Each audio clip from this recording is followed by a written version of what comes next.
বন্ধুরা আসসালামু আলাইকুম, ওয়েলকাম টু তেলমির স্কুল।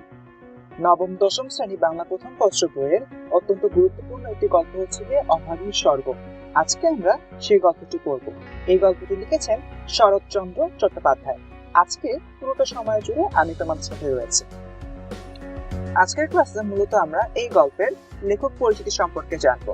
আমরা জানি এই গল্পটি লিখেছেন শরৎচন্দ্র চট্টোপাধ্যায়। এই জায়গা থেকে একটি গুরুত্বপূর্ণ বিষয় আমাদের অবশ্যই মনে রাখতে হবে, এবং সেটি হচ্ছে চট্টোপাধ্যায় নামের বানানটি। এই জায়গাতে চট্টোপাধ্যায় লিখে থাকি আমরা অনেকেই, অর্থাৎ পয়ের পরে ভুলবশত আকারটা দেই না। এই জায়গাটি আমাদের অবশ্যই মাথায় রাখতে হবে, পয়ের পরে অবশ্যই আমার আকার দিতে হবে। চলে যাই মূল লেখক পরিচিতিতে। আমাদের এই গল্পের লেখক জন্মগ্রহণ করেন 15ই সেপ্টেম্বর 1876 সালে। পরবর্তীতে আমরা দেখতে পাই তার জন্মস্থান কোথায়। তার জন্মস্থান হচ্ছে ভারতের পশ্চিমবঙ্গ রাজ্যের হুগলি জেলার দেবানন্দপুর গ্রামে, অর্থাৎ তিনি দেবানন্দপুর গ্রামে জন্মগ্রহণ করেছিলেন। আর্থিক সংকটের কারণে তিনি যখন এফএ শ্রেণীতে পড়ছিলেন তখনই তার ছাত্র জীবনের অবসান ঘটে, অর্থাৎ সেই সময় একজন ছাত্রের যে সকল খরচ রয়েছে সেই খরচগুলো তিনি বহন করতে পারছেন না, এবং তাই তার যে ছাত্র জীবন ছিল সেটির অবসান সে সময় ঘটেছিল। 1903 সালে ভাগ্যের সন্ধানে তিনি মায়ানমার, বর্তমানে মায়ানমার, অতীতে যেটির নাম ছিল বার্মা, সেখানে চলে যান এবং সেখানে গিয়ে রেঙ্গুনে অ্যাকাউন্টেন্ট জেনারেল অফিসার কেরানি পদে চাকুরি শুরু করেন। তিনি 1916 সালে মায়ানমার থেকে কলকাতায় ফিরে আসেন এবং নিয়মিতভাবে সাহিত্য সাধনা করা শুরু করেন। তিনি অসংখ্য পুরস্কার পেয়েছেন। তন্মধ্যে উল্লেখযোগ্য হচ্ছে 1920 সালে কলকাতা বিশ্ববিদ্যালয়ের জগত্তারিণী পদক এবং 1936 সালে ঢাকা বিশ্ববিদ্যালয় থেকে প্রাপ্ত ডিলিট উপাধি। এটি অত্যন্ত গুরুত্বপূর্ণ। তিনি অসংখ্য বই লিখেছেন। তন্মধ্যে উল্লেখযোগ্য হচ্ছে বড় দিদি, বিরাজ বউ, রামের সুমতি, দেবদাস। এই বইগুলোর মধ্যে দেবদাস সবচেয়ে বেশি জনপ্রিয়। বিন্দুর ছেলে, পরিণীতা, পণ্ডিত মশাই, মেজ দিদি, পল্লী সমাজ, বৈকুণ্ঠের উইল, শ্রীকান্ত, চরিত্রহীন, দত্তা, ছবি, গৃহদাহ, দেনা পাওনা, পথের দাবি, শেষ প্রশ্ন তার রচিত উল্লেখযোগ্য বই। এবং তিনি মৃত্যুবরণ করেন 16 জানুয়ারি 1938 সালে। শিক্ষার্থী বন্ধুরা, আজকে আমরা অভাগীর স্বর্গ গল্পটির লেখক পরিচিতি সম্পর্কে জেনে ফেললাম। পরবর্তী ক্লাসে এই গল্পের পাঠ পরিচিতি এবং গল্পের মূল ভাব সম্পর্কে জানবো। সেই পর্যন্ত সবাই আমাদের সাথে থাকবেন। আসসালামু আলাইকুম, এবং অবশ্যই লেখাপড়ার সাথে থাকবেন। ভালো আছো? আজকের ক্লাসে আমরা অভাগীর স্বর্গ গল্পটির পাঠ পরিচিতি সম্পর্কে জানবো। তাহলে চলো দেরি না করে শুরু করে দেওয়া যাক। সুকুমার সেন সম্পাদিত শরৎ সাহিত্য সমগ্র গ্রন্থের প্রথম খণ্ড থেকে অভাগীর স্বর্গ নামক গল্পটি সংকলন করা হয়েছে। অর্থাৎ আমাদের যে অভাগীর স্বর্গ গল্পটি আছে এটি মূলত নেওয়া হয়েছে শরৎ সাহিত্য সমগ্র গ্রন্থ থেকে এবং এর প্রথম খণ্ড থেকে। অবশ্যই এই তথ্যটি আমাদের মনে রাখতে হবে। এরপরে মূলত আমরা এই জায়গাতে দেখতে পাচ্ছি পুরো যে গল্পটি রয়েছে পুরো গল্পের একটি সারাংশ টানা হয়েছে, এবং এখানে দেখতে পাই আমাদের এই গল্পের প্রধান যে চরিত্র কাঙ্গালি, সে অত্যন্ত গরিব, দুঃখী এবং নিচু শ্রেণী থেকে এসেছে। দেখা যাচ্ছে গরিব এবং নিচু শ্রেণীর হওয়ার কারণে সমাজে তাকে নানান সময় নানাবিধ হেয় প্রতিপন্নতার শিকার হতে হচ্ছে। এই বিষয়টি গল্পের প্রতিটি রন্ধ্রে রন্ধ্রে আমরা দেখতে পাবো। এরপরে আমরা দেখি আমাদের যে কাঙ্গালি রয়েছে তার মায়ের নাম হচ্ছে অভাগী, এবং এই অভাগীর এক অদ্ভুত ভাবানুভূতি প্রকাশের মাধ্যমে এই গল্পটি শুরু হয়। কি ছিল অভাগীর ভাবানুভূতি? আদতে আমরা দেখতে পাই গল্পের একদম শুরুতে অভাগীর যে প্রতিবেশী মুখার্জি পরিবার, যে মুখার্জি পরিবার কিনা অত্যন্ত ধনী একটি পরিবার, তাদের বাড়ির গৃহকর্ত্রীর মৃত্যুর পর অত্যন্ত আড়ম্বরের সাথে সেই গৃহকর্ত্রীর সৎকারের আয়োজন করা হচ্ছিল, এবং সেই সৎকারের আয়োজনে চন্দন, সিঁদুর, আলতা, মালা, ঘৃত, মধু, ধূপ সবকিছুরই আয়োজন ছিল। এবং ঠিক সেই জায়গা থেকে আমাদের অভাগী সেই সৎকারের দৃশ্যটি অত্যন্ত বিহ্বল হয়ে দেখছিল, এবং সে মনে করছিল যার সৎকারের জন্য এত কিছু আয়োজন করা হয়েছে সে অবশ্যই স্বর্গে যাবে। এবং অভাগী ভাবছিল তার মৃত্যুর সময়, তার সৎকারের সময়ও যদি এই ধরনের বিষয়গুলো আয়োজন করা যেতে পারে, এবং মুখার্জি বাড়ির গৃহিণীর মতো তার ছেলেও যদি তার মুখাগ্নি করে, তাহলে অবশ্যই আমাদের অভাগীও মৃত্যুর পরে স্বর্গে যাবে। এরপর অভাগী আরো ভাবে তার যে স্বামী রয়েছে, স্বামীর যদি পদধূলি সে মৃত্যুর সময় নিতে পারে, অর্থাৎ সে যদি তার স্বামীর আগে মারা যেতে পারে এবং স্বামীর পদধূলির মৃত্যুবরণ করতে পারে, তাহলে অবশ্যই অভাগী স্বর্গে যাবে। এই জায়গা থেকে স্বর্গে যাওয়ার এক ধরনের লিপ্সা আমাদের অভাগীর মাঝে কাজ করছিল। তাছাড়া মৃত্যুর সময় কাঙ্গালি তার বাবাকে হাজির করতে পারলেও পারেনি কাঠের অভাবে মায়ের সৎকার করতে। এই লাইনটি দিয়ে আদতে কি বোঝাচ্ছে? তো দেখা যাবে যে গল্পের একটি পর্যায়ে আমাদের যে অভাগী রয়েছে, অভাগী মৃত্যুবরণ করে, এবং যেহেতু অভাগীর একটি ইচ্ছা ছিল যে তার মৃত্যুর সময় সে তার স্বামীর কাছ থেকে পায়ের ধুলো নেবে, ঠিক সে জায়গা থেকে কাঙ্গালি তার বাবা অর্থাৎ অভাগীর স্বামী, যে কিনা অন্য আরেকটি গ্রামে অন্য আরেকজন মহিলার সাথে ঘর সংসার করছে, তাকে গিয়ে অভাগীর কাছে নিয়ে আসে এবং অভাগী শেষ পর্যন্ত তার স্বামীর পদধূলো নিতে পারে। কিন্তু দিন শেষে অভাগীর যে আরও একটি ইচ্ছা ছিল, তাকে চিতায় শুয়ে পোড়ানো হবে বা তার সব দাহ করা হবে, সেই ইচ্ছাটি আর পূরণ হয় না, কারণ কাঠের অভাবে আমাদের কাঙ্গালি তার মায়ের জন্য কাঠ আর জোগাড় করতে পারে না। ঠিক এই জায়গা থেকে আমাদের এই গল্পে লেখক ফুটিয়ে তুলেছেন যে নিচু শ্রেণীর মানুষেরা কিভাবে শোষণ এবং নির্যাতনের শিকার হতো। এই ব্যাপারে বিশদভাবে জানবো আমরা যখন গল্পটি পড়তে যাব। এরপরে আমরা দেখতে পাই অভাগী স্বর্গ গল্পে শরৎচন্দ্র চট্টোপাধ্যায় অমানবিক জাতিভেদ প্রথা এবং জমিদারি ব্যবস্থার শোষণ নির্যাতনের ছবি এঁকেছেন। এ গল্প জাতি, ধর্ম, বর্ণ ও শ্রেণী নির্বিশেষে মানবিক হওয়ার শিক্ষা দেয়। অর্থাৎ যেটি আমি মাত্রই বললাম যে আমাদের যে অভাগী স্বর্গ গল্পটি রয়েছে, এই গল্পে যেই নিচু শ্রেণীর মানুষরা রয়েছে অর্থাৎ কাঙ্গালি এবং অভাগী, নিচু শ্রেণী হওয়ার কারণে সমাজ তাদেরকে নানাভাবে নির্যাতন করছে, নানাভাবে তাদেরকে শোষণ করছে। অর্থাৎ তদানীন্তন সময়, অর্থাৎ যে সময় গল্পটি লেখা হয়েছে, সে সময় সমাজের ভেতরে যে নানাবিধ সমস্যা ছিল এবং নিচু শ্রেণীর মানুষেরা যে নানাবিধ সমস্যার সম্মুখীন হতো, সেই বিষয়টি অত্যন্ত গুরুত্বপূর্ণভাবে এই গল্পে ফুটিয়ে তোলা হয়েছে এবং তৎকালীন জাতিভেদ প্রথা এবং জমিদারি ব্যবস্থার শোষণ প্রথা খুব সুন্দরভাবে এখানে তুলে ধরা হয়েছে। এবং এই শোষণ প্রথার জন্য সমাজের মানুষেরা কি ধরনের সমস্যার সম্মুখীন হতো এবং তাদের যে নানা ধরনের অত্যাচারের সম্মুখীন করা হতো, সেই বিষয়টি এখানে বলা হয়েছে। এবং দিন শেষে এই গল্পটি এটি আমাদের শিক্ষা দেয় যাতে আমরা কখনোই আমাদের যে নিচু জাতের যারা রয়েছে কিংবা সমাজে যারা ওভাবে প্রতিষ্ঠিত হতে পারেনি, এই ধরনের মানুষদের কিংবা ধর্মের বিচারে কিংবা জাতির বিচারে আমরা যাতে কখনো কাউকে হেয় না করি, হেয় না করে বরং যাতে তাদের পাশে দাঁড়াই এবং সবসময় মানবিক হই। এই বিষয়টি এই গল্পের অন্যতম গুরুত্বপূর্ণ একটি উপজীব্য বিষয়। শিক্ষার্থী বন্ধুরা, আশা করি অভাগী স্বর্গ গল্পটির পাঠ পরিচিতি সম্পর্কে একটি বিশদ ধারণা দিতে পেরেছি। দেখা হচ্ছে পরবর্তী ক্লাসে। সেই পর্যন্ত সবাই ভালো থেকো। আসসালামু আলাইকুম এবং অবশ্যই 10 মিনিট স্কুলের সাথে থেকো। আমরা পড়ছিলাম অভাগীর স্বর্গ গল্পটি। আজকের ক্লাসে আমরা এই গল্পে একদম ভেতরে প্রবেশ করে যাব। তাহলে চলো শুরু করে দেয়া যাক। ঠিক আছে। ঠাকুরদাস মুখুজ্জের বর্ষী ও স্ত্রী 7 দিনের জ্বরে মারা গেলেন। অর্থাৎ এই গল্পটি শুরুই হয়েছে একজন ব্যক্তির স্ত্রীর মৃত্যুর খবর দিয়ে এবং দেখা গিয়েছে যে তিনি 7 দিনের জ্বরে মারা গিয়েছেন। খুবই একটি গুরুত্বপূর্ণ এমসিকিউ প্রশ্ন, এবং সেটি হচ্ছে ঠাকুরদাস মুখুজ্জের বর্ষী ও স্ত্রী কতদিনের জ্বরে মারা যান? উত্তর হচ্ছে 7 দিন। তবে এই জায়গাটিতে একটি তথ্য আপনাদের সবাইকে আমি দিয়ে রাখবো, সেটি হচ্ছে মুখুজ্জ। মুখুজ্জ বলতে বোঝানো হচ্ছে মুখার্জি এবং মুখোপাধ্যায়। মুখুজ্জ, মুখার্জি, মুখোপাধ্যায় তিনটি বিষয় আদতে একটি বংশের নামকে ইঙ্গিত করছে। হিন্দুদের বিভিন্ন বংশ রয়েছে এবং তার মধ্যে অন্যতম একটি স্বনামধন্য ব্রাহ্মণ বংশ হচ্ছে মুখুজ্জ, মুখার্জি বা মুখোপাধ্যায়। এই বিষয়টি আমাদের বুঝতে হবে। বৃদ্ধ মুখোপাধ্যায় মহাশয় ধানের কারবারে অতিশয় সঙ্গতিপূর্ণ, অর্থাৎ যে ব্যক্তির স্ত্রী মারা গিয়েছেন তার আদতে ধানের ব্যবসা রয়েছে এবং ধানের ব্যবসার কারণে তার অবস্থা, আর্থিক অবস্থা অনেক বেশি ভালো। এছাড়াও তার 4 ছেলে এবং 3 মেয়ে রয়েছে এবং ছেলে মেয়েদেরও ছেলেপুলে হয়েছে, অর্থাৎ এই বৃদ্ধ মুখোপাধ্যায়ের নাতি নাতনি রয়েছে। এই জায়গা থেকে আমাদের মনে রাখতে হবে আরও একটি গুরুত্বপূর্ণ তথ্য আমাদের এমসিকিউ এর জন্য, সেটি হচ্ছে বৃদ্ধ মুখোপাধ্যায় মহাশয়ের ধানের কারবার এবং তার ছেলে হচ্ছে 4 জন এবং মেয়ে হচ্ছে 3 জন।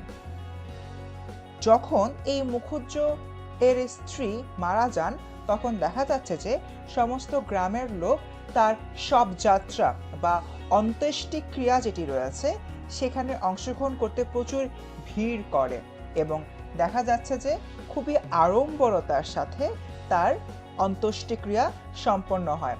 দেখা যাচ্ছে তার যে মেয়েরা রয়েছে, মেয়েরা কাঁদতে কাঁদতে মায়ের দুই পায়ে গাঢ় করে আলতা দিয়ে দিচ্ছে, মাথায় ঘন করে সিঁদুর লেপে দিচ্ছে এবং পরবর্তীতে তার যে ছেলের বউরা রয়েছে বা বধূরা রয়েছে তারা ললাটে অর্থাৎ কপালে চন্দন দিয়ে দিচ্ছে এবং অনেক মূল্যবান শাড়ি দিয়ে শাশুড়িকে আচ্ছাদিত করে দিচ্ছে। এরকম একটি সুন্দর অবস্থায় ঠাকুরদাস মুখুজ্জের স্ত্রী এর শবযাত্রার আয়োজন চলছিল। পরবর্তীতে দেখা যায় যে এই ঠাকুরদাস মুখার্জির যে স্ত্রী মারা গিয়েছেন তার জন্য সকলে অত্যন্ত শোকাহত, কিন্তু এতটাই আড়ম্বরতার সাথে এই অনুষ্ঠানটি করা হচ্ছে দেখে মনে হচ্ছে না কারোর শবযাত্রার জন্য এই অনুষ্ঠানের আয়োজন করা হয়েছে। কারণ এতটা ফুল, তারপর রয়েছে ফুলের সুন্দর গন্ধ, মালা, চারদিকে এত কলরব, সবকিছু মিলিয়ে কেউ বুঝতে পারছিল না এটি কোনো শোকের ব্যাপার, বরং সবাই এটাই মনে করছিল বড় বাড়ি অর্থাৎ ঠাকুরদাস মুখার্জির বাড়ির যে গৃহিণী রয়েছেন তার 50 বছর পরে অর্থাৎ 50 বছরের মধ্যে অতিবাহিত হয়ে গিয়েছে, এরপরে নতুন করে স্বামী গৃহে যাত্রা করছেন। এতটাই সুন্দর করে একটি অনুষ্ঠান করা হচ্ছিল যে অনুষ্ঠান দেখে মনে হচ্ছিল না আদতে সেটি একটি শোকের অনুষ্ঠান। এই অনুষ্ঠানটি অত্যন্ত হরিধ্বনির সাথে আয়োজন করা হয়েছিল এবং যা সমস্ত গ্রাম জুড়ে আলোড়ন সৃষ্টি করে। এই অনুষ্ঠানটি অন্য আরেকজন ব্যক্তি দূর থেকে দাঁড়িয়ে দেখছিল এবং যে ব্যক্তি দূর থেকে দাঁড়িয়ে দেখছিল তার জীবন নিয়ে মূলত এই গল্পটি গড়ে উঠেছে এবং সেই প্রাণীটি হচ্ছে কাঙালির মা বা অভাগী। এই অভাগীর জীবন নিয়ে মূলত এই গল্পটি শুরু থেকে শেষ পর্যন্ত অতিবাহিত হবে। সে তার কুটির প্রাঙ্গণ থেকে অর্থাৎ অভাগী তার কুটির প্রাঙ্গণ থেকে কিছু বেগুন তুলে নিয়ে এই পথ দিয়ে যাচ্ছিল এবং পথে যেতে গিয়ে সে এই শবযাত্রা দেখতে পায়।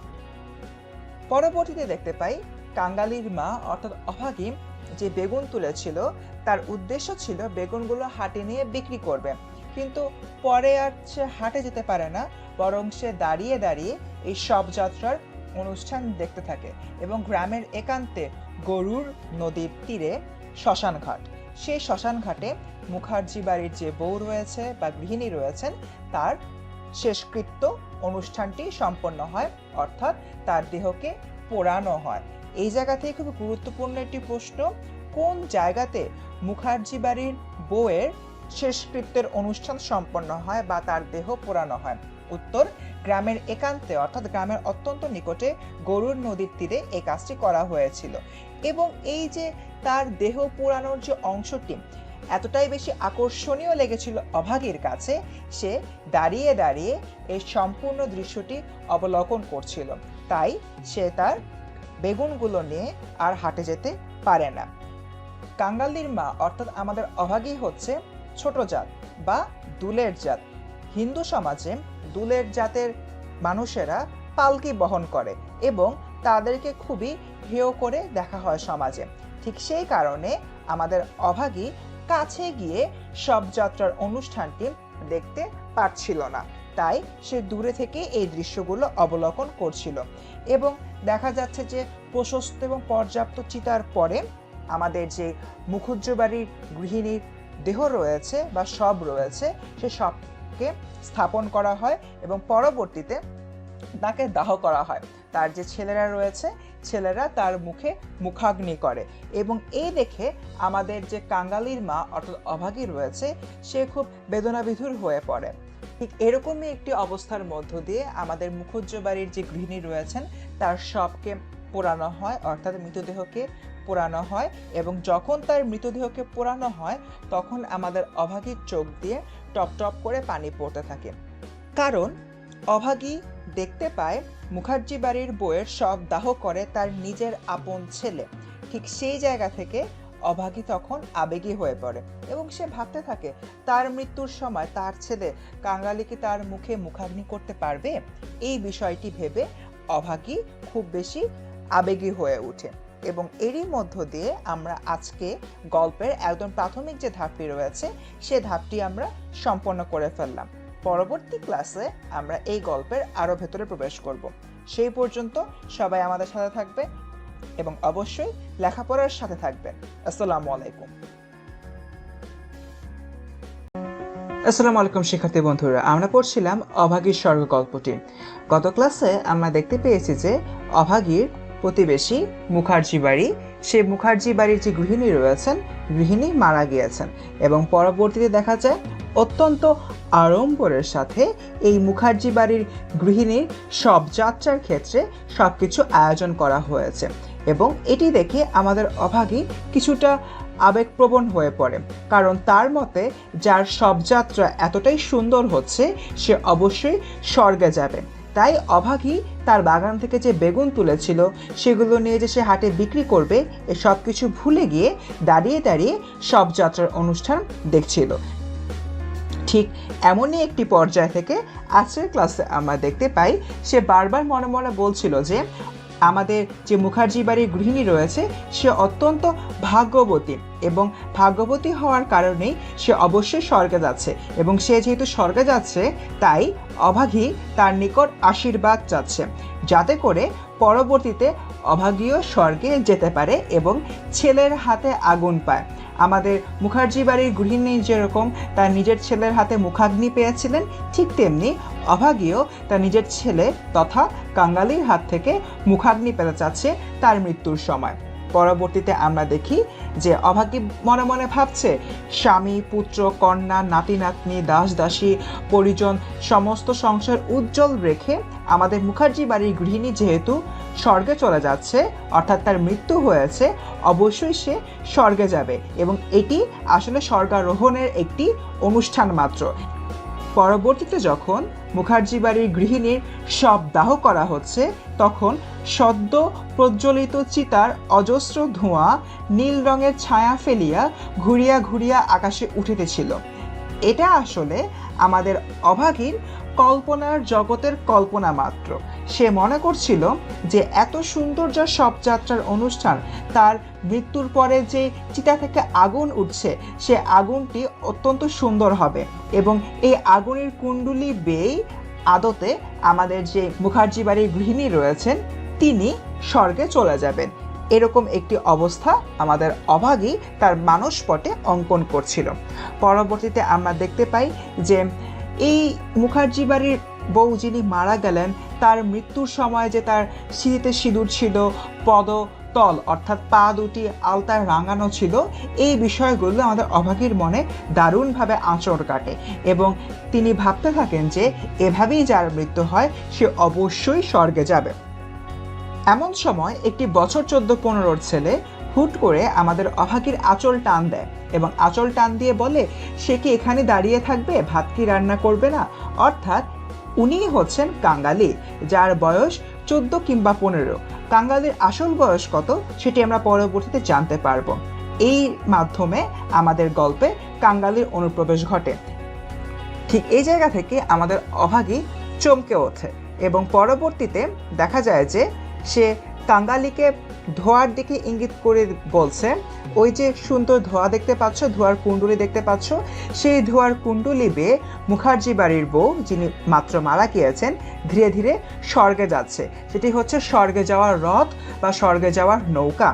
এটি শুনে আমাদের যে কাঙ্গালি রয়েছে কাঙ্গালি বিস্ময়ে বিস্মিত হয়ে যায়, কারণ কাঙ্গালি বাস্তব জগতে রয়েছে। ঠিক সেই মুহূর্তে অভাগী তার কল্পনার জগতে হারিয়ে গিয়েছিল, তাই কাঙ্গালি সেই কল্পনার জগৎটি আদতে বুঝতে পারে না এবং সে বলে যে তুমি হয়তো পাগল হয়ে গিয়েছো, ও তো ধোঁয়াতে করে কেউ কিভাবে স্বর্গে যেতে পারে। আর এদিকে কাঙ্গালি আবার একটু রাগও করছে, সে বলছে দুপুর হয়ে গিয়েছে, আমার তো খিদা পেয়েছে, তুমি কেন আমাকে খাবার দিচ্ছ না? এই সব কিছু দেখে কাঙ্গালি পরবর্তীতে এই কথাটি বলে, বামনদের গিন্নি মরেছে, এর জন্য তুমি কেন কষ্ট পাচ্ছ?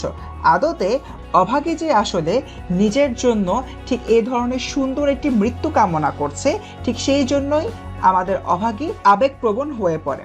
এই যে অভাগীর আবেগপ্রবণ হয়ে পড়াটা, সেই বিষয়টি আসলে কাঙ্গালি ঠিক সে জায়গা থেকে বুঝতে পারছিল না। পরবর্তীতে কাঙ্গালির কথাবার্তা শুনে আমাদের অভাগীর হুঁশ হয় এবং সে ভাবে যে শ্মশানে বসে থেকে তো আদতে তার কাজ হবে না, তাই সে দ্রুত আঁচল দিয়ে চোখের পানি মুছে ফেলার চেষ্টা করে এবং পরবর্তীতে কাঙ্গালিকে বলে, আসলে চোখের ধোয়া লেগেছে দেখে আমার চোখ দিয়ে পানি পড়ছে। কাঙ্গালির কাছ থেকে বিষয়টি লুকোনোর চেষ্টা করে এবং সে আর কোনরূপ প্রতিবাদ করে না। কাঙ্গালিকে নিয়ে দ্রুত নদীর ঘাটে যায় এবং দুজনেই স্নান করে বাড়ি ফিরে এসে রান্না চড়ায় খাবার জন্য। অর্থাৎ এই জায়গা থেকে আমরা বুঝতে পারছি অভাগী আর সম্পূর্ণ রূপে বা শেষ পর্যন্ত শবযাত্রার অনুষ্ঠানটি দেখতে পায় না। শিক্ষার্থী বন্ধুরা, এর মধ্য দিয়ে আমাদের আজকের ক্লাসটি শেষ হচ্ছে। আজকের ক্লাসে মূলত আমরা কাঙ্গালির উপস্থিতি দেখতে পেলাম এবং কাঙ্গালির সাথে যে অভাগীর সুন্দর একটি সম্পর্ক বিদ্যমান রয়েছে সেই বিষয়টি সম্পর্কেও জানতে পারলাম। দেখা হচ্ছে পরবর্তী ক্লাসে। সেই পর্যন্ত সবাই ভালো থাকবেন। আসসালামু আলাইকুম এবং অবশ্যই 10 মিনিট স্কুলের সাথে থাকবেন। আসসালামু আলাইকুম শিক্ষার্থী বন্ধুরা, আশা করি সবাই বেশ ভালো আছো। আমরা পড়ছিলাম অভাগী স্বর্গ গল্পটি। তো আজকের ক্লাসে আমরা এই গল্পের পরবর্তী অংশগুলো জানবো, কিন্তু তার আগে এর আগের ক্লাসে আমরা কি পড়ে এসেছি সেটির ব্যাপারে একটু বলতে চাচ্ছি। মূলত আমরা আগের ক্লাস যে বিষয়টি দেখলাম, অভাগী যার পাশের বাড়ির যে প্রতিবেশী ছিল, প্রতিবেশী মারা গিয়েছে এবং সেই প্রতিবেশী বাড়িটি হচ্ছে মুখার্জিদের বাড়ি। সেই মুখার্জিদের বাড়ির গৃহিণী যখন মারা যায়, তার শবযাত্রার অনুষ্ঠান অত্যন্ত আড়ম্বরের সাথে পালন করা হয় এবং একটি শবযাত্রার অনুষ্ঠানের এত আড়ম্বরতা দেখে আমাদের অভাগী, যে কিনা নিচু শ্রেণী দুলের সম্প্রদায় অর্থাৎ হিন্দু সমাজ যারা পালকি বহন করে এমন একটি সমাজ থেকে উঠে এসেছে এবং যে কিনা অত্যন্ত গরিব, সে এই স্বপ্নে বিভোর হয়ে যায় একদিন তার যখন মৃত্যু হবে সে মৃত্যুর সময়ও সে যেন এই ধরনের আড়ম্বরতা পায়, অর্থাৎ তার শবযাত্রায় যেন এই ধরনের আড়ম্বরতা হয়। সে যেন ন্যূনতম তার স্বামীর পায়ের পদধূলো পায়, তার ছেলের হাতের মুখাগ্নি পায়। এইসব নিয়ে যখন সে স্বপ্নে যখন বিভোর ছিল, ঠিক সেই জায়গা থেকে দেখা যাচ্ছে হুট করে বছর 14-15 একটি ছেলে তার কাছে আসে এবং সে এসে বলে যে এত বেলা হয়ে গিয়েছে, আমার খিদে পাইনি বুঝি, এই ধরনের একটি কথা যখন বলে এবং পরবর্তীতে আমরা বুঝতে পারি এই ছেলেটি হচ্ছে কাঙ্গালি, যে কিনা অভাগীর একমাত্র ছেলে। এবং পরবর্তীতে আমরা গত ক্লাস এটিই দেখতে পাই যে যেহেতু কাঙ্গালি বাসায় চলে যেতে চাচ্ছে এবং তার খিদে পেয়েছে, তাই আমাদের এই গল্পের প্রধান চরিত্র অভাগী, যে কিনা অত্যন্ত আকর্ষণের সাথে শবযাত্রার অনুষ্ঠানটি দেখছিল, সে আর সেই শবযাত্রার অনুষ্ঠানটি দেখে না, বরং সে তার ছেলেকে নিয়ে গোসল সেরে বাড়ি চলে আসে। ঠিক এই জায়গা থেকে গত ক্লাসটি শেষ হয়েছিল এবং আজকে আমাদের ক্লাসটি শুরু করছি। আজকের ক্লাসের শুরুতেই আমরা দেখব যে আমাদের যে অভাগী রয়েছে, অভাগীর জীবনটি কেমন ছিল সেই ব্যাপারে। সন্তানের নামকরণকালে পিতামাতার মূরতায় বিধাতা পুরুষ অন্তরিক্ষে থাকিয়া অধিকাংশ সময় শুধু হাস্য করিয়া ক্ষান্ত হন না, বরং তীব্র প্রতিবাদও করেন। তাই তাহাদের সমস্ত জীবনটা তাহাদের নিজের নামগুলোকে যেন আমরণ ভ্যাংচাইয়া চলিতে থাকে। আচ্ছা, এই বিষয়টা দিয়ে আদতে যে জিনিসটি বোঝানো হচ্ছে সেটি হলো আমাদের পিতামাতা আমাদের জন্য যে নামটি ঠিক করেন বা যে নামে আমরা পরিচিত হয়ে থাকি, লেখকের মতে এই নামটি অনেক সময় আমাদের ভাগ্য কিংবা অভাগ্য এই বিষয়গুলোর সাথে সম্পূর্ণরূপে অঙ্গাঙ্গিভাবে জড়িয়ে পড়ে। কিভাবে জড়িয়ে পড়ে? অনেক সময় দেখা যায় যে একজন ব্যক্তির নাম যেরকম হচ্ছে, তার হয়তো সেই ধরনের সে ফল পাচ্ছে তার সম্পূর্ণ জীবনে, বা তার নামের একটি প্রভাব থাকছে জীবনের উপরে। শুধু এটি একজন ব্যক্তির প্রেক্ষাপট থেকে বললে ভুল হবে, যে কোনো মানুষের জন্যই কিন্তু নাম যেটি থাকে সেটির প্রভাব তার জীবনে পড়ে যায়। ঠিক এই জায়গা থেকে আমাদের যে এই গল্পটি রয়েছে, এই গল্পের প্রধান চরিত্রের নাম কিন্তু অভাগী এবং পুরো গল্পটা জুড়ে আমরা একটি সাধারণ বিষয় দেখতে পাই, সেটি হচ্ছে অভাগী নানা সময় অভাগ্যের শিকার হয়েছে এবং সে তার অভাগ্যের সাথে যুদ্ধ করতে করতে এতদূর পর্যন্ত এসেছে। এই যে বিষয়টি, এখানে অভাগীর বাবা অভাগীর নামটি এ ধরনের একটি নাম রাখে এবং পরবর্তীতে আমরা দেখতে পাই যে অভাগীর পুরোটা জীবন জুড়ে অভাগ্য তাড়া করে বেড়ায়। এই বিষয়টি মূলত আমাদের যে লেখক রয়েছেন, লেখক এই জায়গায় বলেছেন। পরবর্তীতে আমরা দেখি কাঙ্গালির মার জীবনের ইতিহাস ছোট। আমরা আসলে এখানে অভাগীর জীবন নিয়ে পড়ছি, কিন্তু সেই ছোট্ট কাঙ্গাল জীবনটুকু বিধাতার এই পরিহাসের দায় হতে অব্যাহতি লাভ করিয়াছিল। অর্থাৎ অভাগীর জীবনে যখন কাঙ্গালি চলে আসে, তখন কিছুটা হলেও এই যে বিধাতা অভাগীর প্রতি পরিহাস করেছিল, সেই পরিহাস থেকে কিছুটা হলেও আমাদের অভাগী হ্রাস পেয়েছিল বা কিছুটা হলেও সে অব্যাহতি পেয়েছিল। এরপরে আমরা দেখি তাহাকে জন্ম দেয়া মা মরিয়াছিল। এখানে অভাগীর কথা বলা হয়েছে।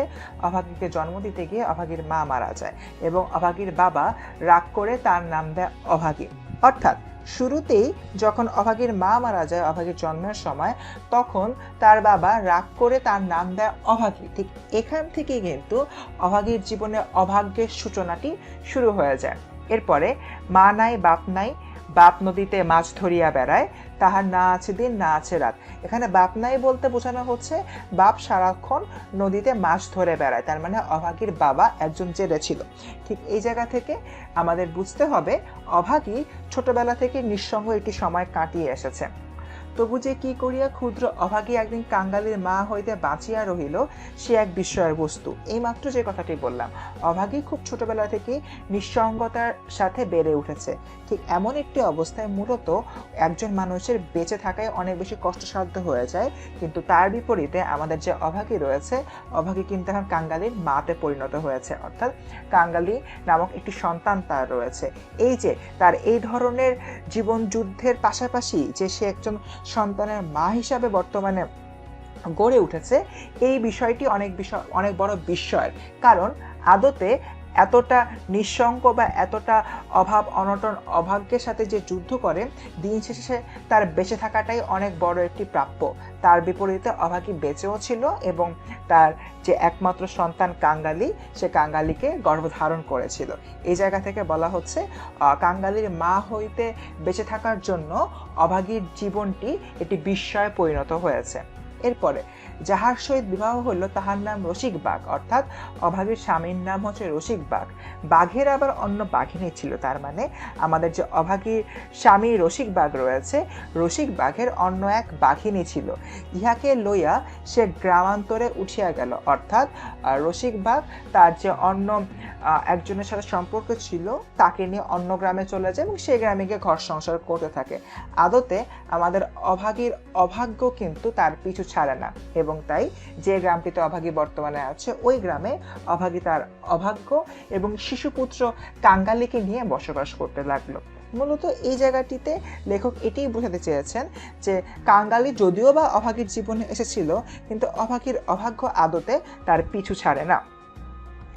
এরপরে আমরা দেখতে পাই যে কাঙ্গালি, যার কিনা বর্তমানে 15 বছর হয়েছে, অর্থাৎ আমি কিন্তু গত ক্লাসে বলেছিলাম যে কাঙ্গালির বয়স 14 কিংবা 15, আর এই ক্লাসে নিশ্চিত হয়ে আমি বলছি কাঙ্গালির বয়স হচ্ছে 15 বছর। এটি কিন্তু অত্যন্ত গুরুত্বপূর্ণ একটি এমসিকিউ প্রশ্ন। এরপরে আমরা দেখতে পাই সবেমাত্র কাঙ্গালি বেতের কাজ শিখতে আরম্ভ করেছে এবং এটি দেখে আমাদের অভাগী অনেক বেশি খুশি হয়ে গিয়েছে এবং সে মনে করছে যে আরও যদি বছরখানেক সে তার অভাগ্যের সাথে যুদ্ধ করতে পারে, তাহলে কাঙ্গালি বেতের কাজ শিখেছে, তার পাশাপাশি আমাদের অভাগীও কিছু কাজ করছে, তাহলে হয়তোবা অভাগীর জীবনে যে দুঃখ রয়েছে, দুঃখ সব ঘুচে যাবে। এরপরে আমরা দেখতে পাই যে আমাদের যে কাঙ্গালি ছিল, কাঙ্গালি কিন্তু গোসল করতে গিয়েছিল এবং এর মধ্যে আমরা অভাগীর যে জীবনটি, অভাগীর জীবন সম্পর্কে জেনে ফেললাম। এরপরে গল্পের ঠিক এই পর্যায়ে আমরা দেখব কাঙ্গালি হচ্ছে পুকুর থেকে গোসল করে আসে এবং সে দেখে যে পাতে, অর্থাৎ যে খাবার খাওয়ার যে পাত্রটি, সে খাবার খাওয়ার পাত্রে ভুক্তাবশেষ মা একটি মাটির পাত্রে ঢাকিয়া রাখিতেছে, অর্থাৎ খাবার খাওয়ার পাত্রের মাঝে যতটুকু খাবার অবশিষ্ট ছিল সেটি একটি মাটির পাত্রে ঢাকিয়া রাখিতেছে। আশ্চর্য হইয়া জিজ্ঞাসা করিল, তুই খেলি নে মা, বেলা গড়িয়ে গেছে বাবা, এখন আর খিদে নেই। অর্থাৎ এখানে কাঙ্গালির খাওয়া হয়ে গিয়েছে কিন্তু কাঙ্গালির মা এখনো পর্যন্ত খায়নি, তাই কাঙ্গালি তার মাকে জিজ্ঞাসা করছে, তুই খেলি নে মা। এটি শুনে আমাদের অভাগী বলল যে বেলা প্রায় শেষ হয়ে গিয়েছে, আমার এই মুহূর্তে খিদে নেই, আমি খাবো না। আমাদের কাঙ্গালি আবার এটি বিশ্বাস করলো না, বলল খিদে নেই বই কই দেখি তোর হাড়ি, অর্থাৎ সে বলছে খিদে থাকুক আর না থাকুক তোমার হাড়ি কোথায় সেটি দেখি, আর এ সময় কেনই বা খিদে লাগবে না। এরপরে সে হাড়িতে দেখলো যে মোটামুটি একজনের হবার মতো ভাত ছিল। আদতে অতীতে আমাদের যে অভাগী ছিল, অভাগী কাঙ্গালির সাথে অনেক সময় এই খাবার নিয়ে ছলনা করেছিল।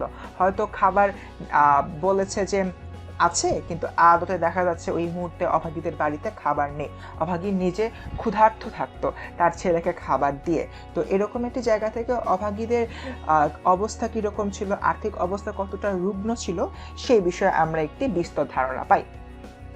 এরপর তখন সে প্রসন্ন মুখে মায়ের কোলে গিয়ে বসিল। যখন আমাদের কাঙ্গালি দেখতে পেল যে না, তার মায়ের জন্য খাবার আছে, তখন এটি দেখে সে মোটামুটি খুশি হয়ে মায়ের কোলে গিয়ে বসলো। এ বয়সের ছেলে সচরাচর এরূপ করে না। শিশুকাল হইতেই সে রুগ্ন ছিল বলিয়া মায়ের ক্রোধ ছাড়িয়া বাহির সঙ্গী সাথীদের সাথে মিশিবার সুযোগ পায়নি। অর্থাৎ হুট করে দেখা যাচ্ছে কাঙ্গালি তার মায়ের কোলে গিয়ে বসে, কিন্তু 15 বছরের একটি ছেলে কিন্তু সাধারণত মায়ের কোলে গিয়ে বসবে না, এটি কিন্তু স্বাভাবিক। কিন্তু তার বিপরীতে আমরা যে বিষয়টি দেখতে পাই সেটি হচ্ছে আমাদের যে অভাগী আছে, অভাগীর যে ছেলে কাঙ্গালি, কাঙ্গালির সাথে মায়ের অর্থাৎ অভাগীর খুবই সুন্দর একটি সম্পর্ক বিদ্যমান। কেন অভাগীর সাথে এখনো কাঙ্গালির সুন্দর একটি সম্পর্ক বিদ্যমান কিংবা কাঙ্গালি এখনো অভাগীর কোলে গিয়ে বসে, তার কারণটা হচ্ছে একদম ছোটবেলা থেকে শুরু করে মোটামুটি বড় হয়ে যাওয়ার আগ পর্যন্ত বা এখন পর্যন্ত কাঙ্গালি রুগ্ন আছে। রুগ্ন হওয়ার কারণে দেখা যাচ্ছে যে তার চারপাশের যে সঙ্গী সাথীরা আছে তাদের সাথে খেলাধুলায় আমাদের কাঙ্গালি পেরে উঠতো না।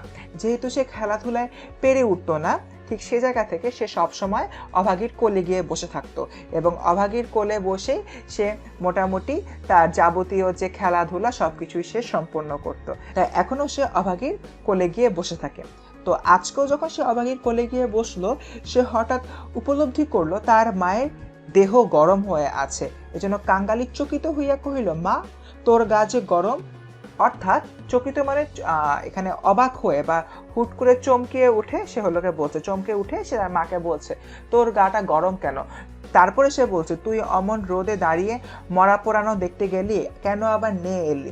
অর্থাৎ সে বলছে যে তুমি কেন রোদে দাঁড়ায় মরা পোড়ানো দেখলা, তাছাড়া আবার এই মুহূর্তে গোসলও করে এসেছো, তোমার কি জ্বর এসছে? এই ধরনের একটা উদ্বিগ্নতা আমাদের যে কাঙ্গালি রয়েছে তার মায়ের জন্য সে প্রকাশ করছে। এমত অবস্থায় আমাদের অভাগী শশব্যস্ত হয়ে বা খুব তাড়াহুড়া করে ছেলের মুখে হাত দিয়ে বলল বা ছেলের মুখে হাত চাপা দিয়ে বলল, ছি বাবা, মরা পোড়ানো বলতে নেই, পাপ হয়। অর্থাৎ ওখানে যে একজন মৃতদেহকে পোড়ানো হয়েছে, আমাদের কাঙ্গালি সেটিকে বলছিল মরা পোড়ানো, কিন্তু আদতে সেটিকে আমরা মরা পোড়ানো বলতে পারবো না, কারণ হচ্ছে এতে বলে পাপ হয় এমন একটি ধারণা অভাগী পোষণ করত। তাই এই বিষয়টি এভাবে সে ধামাচাপা দিয়ে ফেললো। এরপরে অভাগী আরো বলছে, সতী লক্ষ্মী মা ঠাকুরন রথে করে স্বর্গে গেলেন। ছেলে সন্দেহ করিয়া কহিল, তোর এক কথা মা, রথে চড়ে কেউ আবার স্বর্গে যায়? মা বলিল, আমি যে দেখিনু কাঙ্গালি, বামুন মা রথের উপরে বসে তেনার রাঙা পা দুখানি, যে সবাই চোখ মেলে দেখলো রে, সবাই দেখলে সবাই দেখলে। অর্থাৎ ঠিক এই জায়গা থেকে প্রকাশিত হচ্ছে অভাগীর যে ভাবানুভূতি। অভাগী বলছে, তুমি যাকে মরা বলছো, অভাগী কাঙ্গালিকে উদ্দেশ্য করে বলছে, তুমি যাকে মরা বলছো সে আদতে কোনো সাধারণ মরা নয় বা সাধারণ কোনো মৃতদেহ নয়, বরং এর মাধ্যমে দিন শেষে আমাদের যেই মুখার্জি বাড়ির গৃহিণী রয়েছেন, মুখার্জি বাড়ির গৃহিণী স্বর্গে পৌঁছে গিয়েছেন। কিভাবে সে স্বর্গে পৌঁছে গিয়েছে? যেহেতু তার ছেলে মুখাগ্নি করেছে, এরপরে ওই চিতা থেকে ধোয়ার কুণ্ডলী উপরের দিকে উঠে গিয়েছে, সেই কুণ্ডলীটি হচ্ছে আমার স্বর্গে যাওয়ার রথ। সেই রথে করে আমাদের বামুন মা বা হচ্ছে মুখার্জি বাড়ির যে গৃহিণী রয়েছে, মুখার্জি বাড়ির গৃহিণী, সেই রথে করে স্বর্গে চলে গিয়েছেন। যেহেতু তার পা দুটি রাঙা ছিল আলতা দিয়ে, তাই সে আরও নিশ্চিত হয়ে গিয়েছে, অর্থাৎ অভাগী আরও নিশ্চিত হয়ে গিয়েছে যে মুখার্জি বাড়ির গৃহিণী অবশ্যই স্বর্গে গিয়েছে, এবং এটি তারা সবাই দেখেছে। এটি যে সবাই দেখেছে এই বিষয়টি বারবার বলে বলে সে কাঙ্গালিকে বিশ্বাস করাতে চাচ্ছিল। এরপর কাঙ্গালি মায়ের বুকে ঠেস দিয়া বসিয়া ভাবিতে লাগিল, মাকে বিশ্বাস করায় তাহার অভ্যাস, বিশ্বাস করিতে করিতেই সে শিশুকাল থেকে শিক্ষা করিয়াছে। সেই মা যখন বলিতেছে সবাই চোখ মিলিয়ে এত বড় ব্যাপার দেখিয়াছে, তখন অবিশ্বাসের আর কিছু নেই। অর্থাৎ আমাদের কাঙ্গালি যে তার মাকে অন্ধের মতো বিশ্বাস করে, এই বিষয়টি এখানে প্রকাশিত হয়েছে। অভাগীর ভাবানুভূতির কল্পনাটি যখন সে তার ছেলে কাঙ্গালিকে বারবার বলছিল, কাঙ্গালি প্রথম দিকে মানা করলো বা প্রথম দিকে সেটি বিশ্বাস না করলেও একটি পর্যায়ে গিয়ে সে মনে করে যে তার মা তো কখনো ভুল কিছু বলতে পারে না, কারণ এই মায়ের কোলে বসেই সবসময় মাকে বিশ্বাস করাই তার অভ্যাস। তাই কাঙ্গালি ভাবতে লাগলো তার মা হয়তো ঠিকই বলছে। এরপরে কাঙ্গালি আস্তে আস্তে বলতে লাগলো, তাহলে তুইও তো মা স্বর্গে যাবি। বিন্দির মা, যিনি কাঙ্গালি কিংবা অভাগীদের প্রতিবেশী, সেদিন রাখালের পিসিকে বলতেছিল, রাখালের পিসিও কিন্তু অভাগীদের প্রতিবেশী, ক্যাঙ্গালার মার মতো সতীর লক্ষ্মী আর দুলে পাড়ায় নেই। অর্থাৎ ক্যাঙ্গালার মা অর্থাৎ কাঙ্গালির মা অত্যন্ত ভদ্র একজন মানুষ এবং অত্যন্ত সতী একজন ব্যক্তি। ঠিক সেই জায়গা থেকে এই দুলেপাড়ায় তার চেয়ে ভালো আর কোনো ব্যক্তি নেই বলে তাদের যে প্রতিবেশীরা রয়েছে প্রতিবেশীরা বলা বলি করছিল। এবং এটি শুনে আমাদের ছোট কাঙ্গালির মনে হয়েছে তার মাও অবশ্যই স্বর্গে যাবে। এরপর আমরা দেখতে পাই কাঙ্গালিমা চুপ করে রইল, অর্থাৎ কাঙ্গালিমা বা অভাগী যখন শুনতে পেল যে তার ছেলে বলছে, তার প্রতিবেশীরা তাকে নিয়ে আলোচনা করছে, সে অত্যন্ত সতীলক্ষ্মী একজন ব্যক্তি, সে তার যে ব্যবহার রয়েছে ব্যবহার অত্যন্ত ভালো, ঠিক সেই জায়গা থেকে কাঙ্গালি বলছে সেও, অর্থাৎ আমাদের যে অভাগী রয়েছে অভাগীও স্বর্গে যাবে। এটি শুনে কাঙ্গালিমা চুপ করে রইল।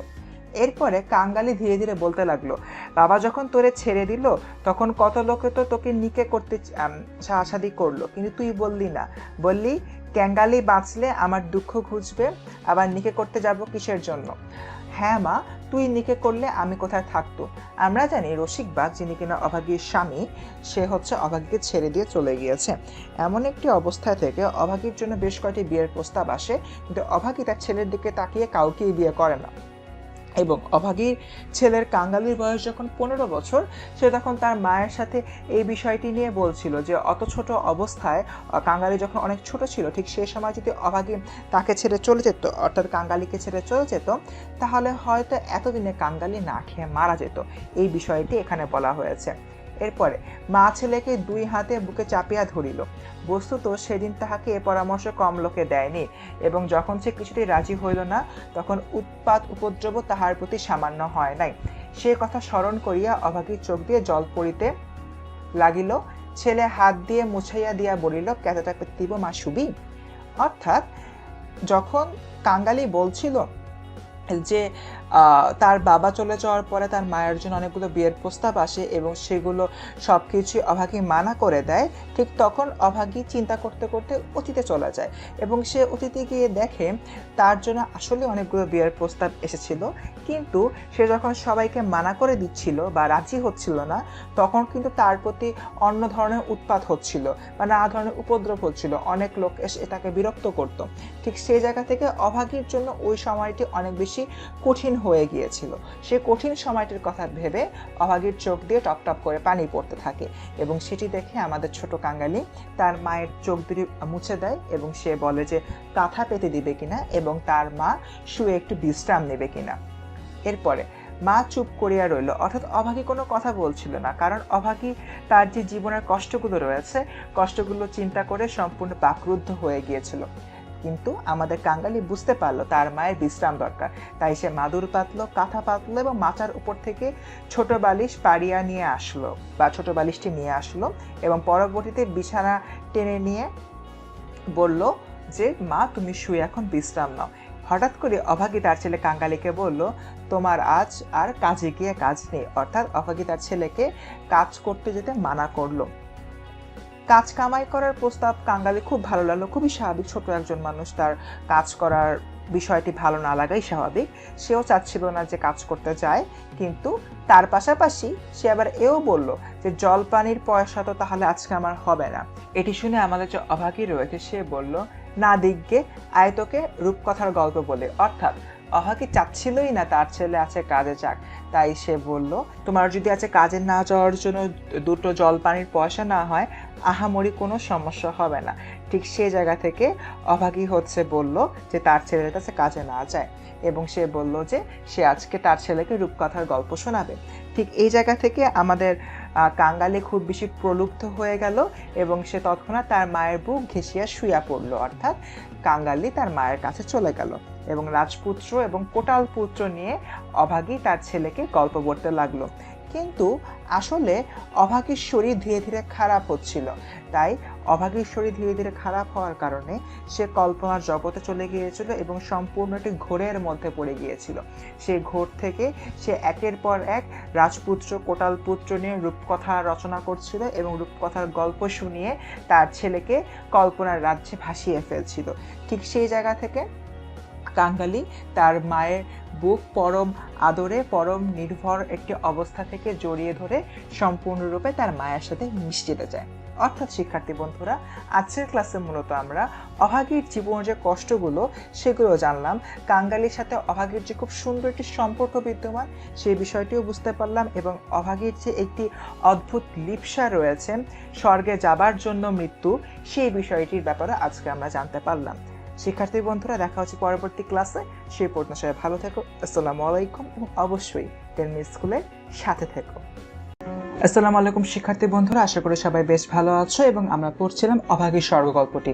গত ক্লাসে মূলত আমরা অভাগীর যে জীবনটি রয়েছে সেই জীবন সম্পর্কে জানতে পারি, এবং কাঙ্গালির সাথে যে অভাগীর খুব একটি সুন্দর সম্পর্ক বিদ্যমান সেই বিষয়টি সম্পর্কে জানতে পারি। এবং গত ক্লাসটি এমন একটি পর্যায়ে শেষ হয়েছিল যেখানে আমরা দেখতে পাই আমাদের অভাগী একটু অসুস্থ হয়ে পড়েছে, এবং আমাদের যে কাঙ্গালি রয়েছে, কাঙ্গালিকে অভাগী ওই দিন কাজ যেতে দেয় না এবং তাকে সে তার নিজের কাছে রেখে দেয়।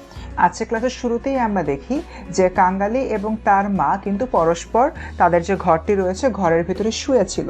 এখন সেখান থেকে ধীরে ধীরে দেখা যাচ্ছে সন্ধ্যা হয়ে গেল, সূর্য অস্ত গেল, কিন্তু তারা কিন্তু কেউই আর যে শোয়া ছিল শোয়া থেকে উঠে গিয়ে কাজ করছিল না, বা ঘরের যে অন্যান্য সন্ধ্যার সময় কাজ থেকে থাকে, আমরা যেমন সন্ধ্যার সময় ঘরে আলো জ্বালাই বা ঘরটিকে একটু আলোকিত করি, সন্ধ্যার নাস্তা পানির ব্যবস্থা করি, ঠিক সে জায়গা থেকে অভাগী এবং কাঙ্গালি দুপুর থেকে যে শুয়েছিল সেভাবে শুয়ে থাকলো। সন্ধ্যার ম্লান ছায়া গাঢ়তর হইয়া চরাচর ব্যাপ্ত করিল, অর্থাৎ চারদিক ধীরে ধীরে অন্ধকারাচ্ছন্ন হয়ে আসলো, কিন্তু কেউই আর ঘরের ভিতরে দীপ জ্বালালো না। এবং গৃহস্থের যে সন্ধ্যার সময় কিছু কর্তব্য থাকে সে কর্তব্যগুলো কেউই সমাধা করতে উঠল না, এবং নিবিড় অন্ধকারে রুগ্ন মাতার অবাধ গুঞ্জন নিস্তব্ধ পুত্রের কর্ণে সুধাবর্ষণ করিয়া চলিতে লাগিল। অর্থাৎ আমাদের যে অভাগী তার ছেলেকে গল্প শোনাচ্ছিল রাজপুত্র কোটালপুত্র নিয়ে, সেইগুলোই আমাদের কাঙ্গালির কানে মিষ্টির মতো লাগছিল বা অমৃত মনে হচ্ছিল, সুধা বর্ষণ হচ্ছিল তার কানে। তাই সে মনোযোগ সহকারে মায়ের বলা গল্পগুলো শুনছিল। এবং ঘুরে ফিরে আমাদের যে অভাগী রয়েছে, অভাগীর মনে শ্মশান, শ্মশান ঘাট, এই বিষয়গুলি ঘুরছিল, এবং সেই রথ, রাঙ্গা পা, তার বামুন মায়ের স্বর্গে যাওয়া, সেই বিষয়গুলো নিয়ে অভাগী বারবার তার ছেলেকে বলছিল। এবং সে আরও বেশি অভিলাষ ব্যক্ত করছিল, যেমন মুখার্জি বাড়ির গৃহিণী তার শোকার্ত স্বামীর শেষ পদধূলি পেয়েছে, সেও যেন তার মৃত্যুর সময় শেষ পদধূলি পায়। তার পাশাপাশি সে আরও বলছিল যে মুখার্জি বাড়ির গৃহিণী তার ছেলের হাতে মুখাগ্নি পেয়েছেন, তাহলে তো তিনি অবশ্যই স্বর্গে যাবেন। এই বিষয়গুলো কাঙ্গালিকে বলছিল। এবং একটি সময় সন্তানের হাতের আগুনের কথা বলে অভাগী অনেক বেশি আবেগপ্রবণ হয়ে পড়ে। তারপর সে আবেগপ্রবণ হয়ে বলে, সে আগুন তো আগুন নয় কাঙ্গালি, সে তো হরি। অর্থাৎ এখানে সরাসরি আগুনকে স্বর্গে যাওয়ার একটি মাধ্যম বলে আখ্যায়িত করা হয়।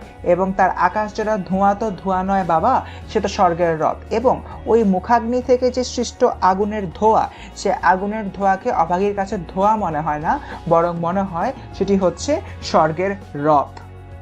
হুট করে অভাগী খুব আবেগপ্রবণ হয়ে কাঙ্গালিকে ডেকে ফেললো, বলছে, কাঙ্গালি চরণ বাবা আমার। তারপর কাঙ্গালি বলছে, কি মা?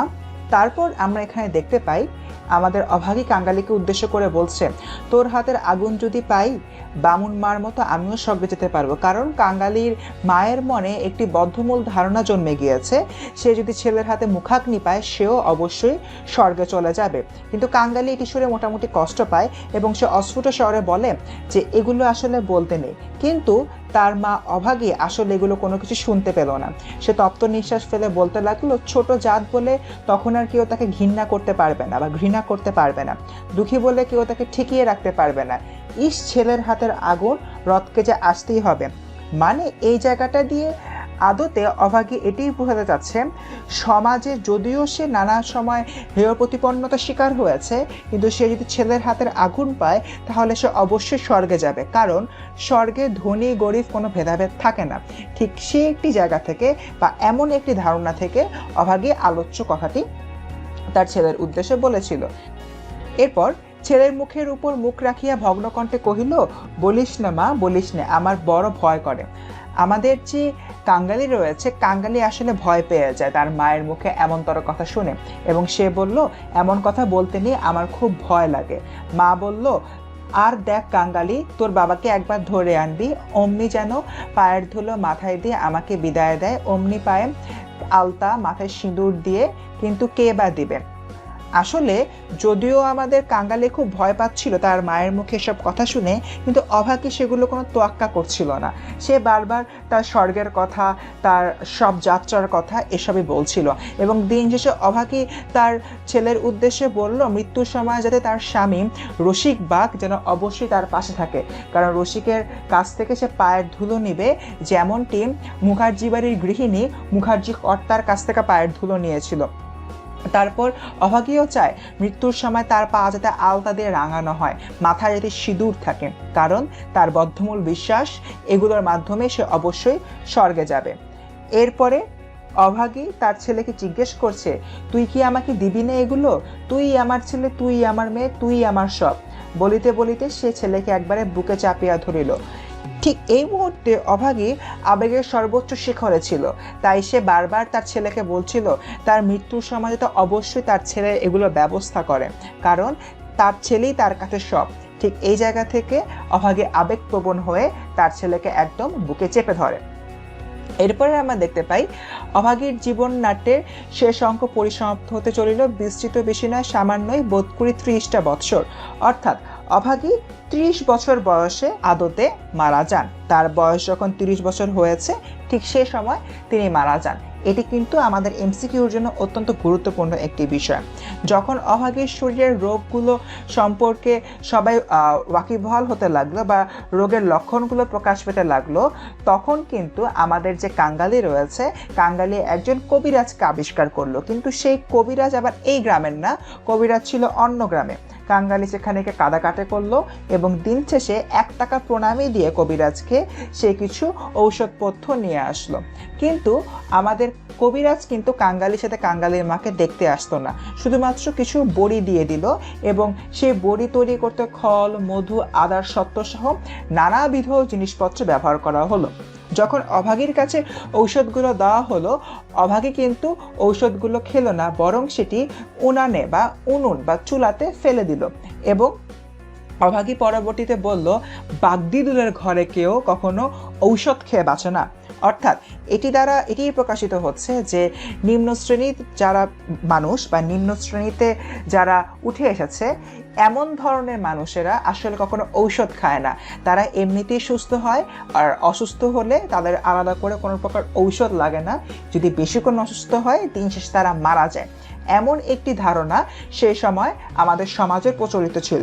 সেই ধারণাটি অভাগী তার এই বক্তব্যের মাঝে ফুটিয়ে তুলেছে এবং এই বক্তব্যটি অত্যন্ত গুরুত্বপূর্ণ যে নিম্ন শ্রেণীর মানুষেরা কখনো ঔষধ খেয়ে বাঁচে না। এরপর দেখা যাচ্ছে এভাবে আরো 2-3 দিন চলে গেল। প্রতিবেশীরা যারা খবর পাচ্ছিল তারা বিভিন্ন অদ্ভুত চিকিৎসার কথা বলছিল।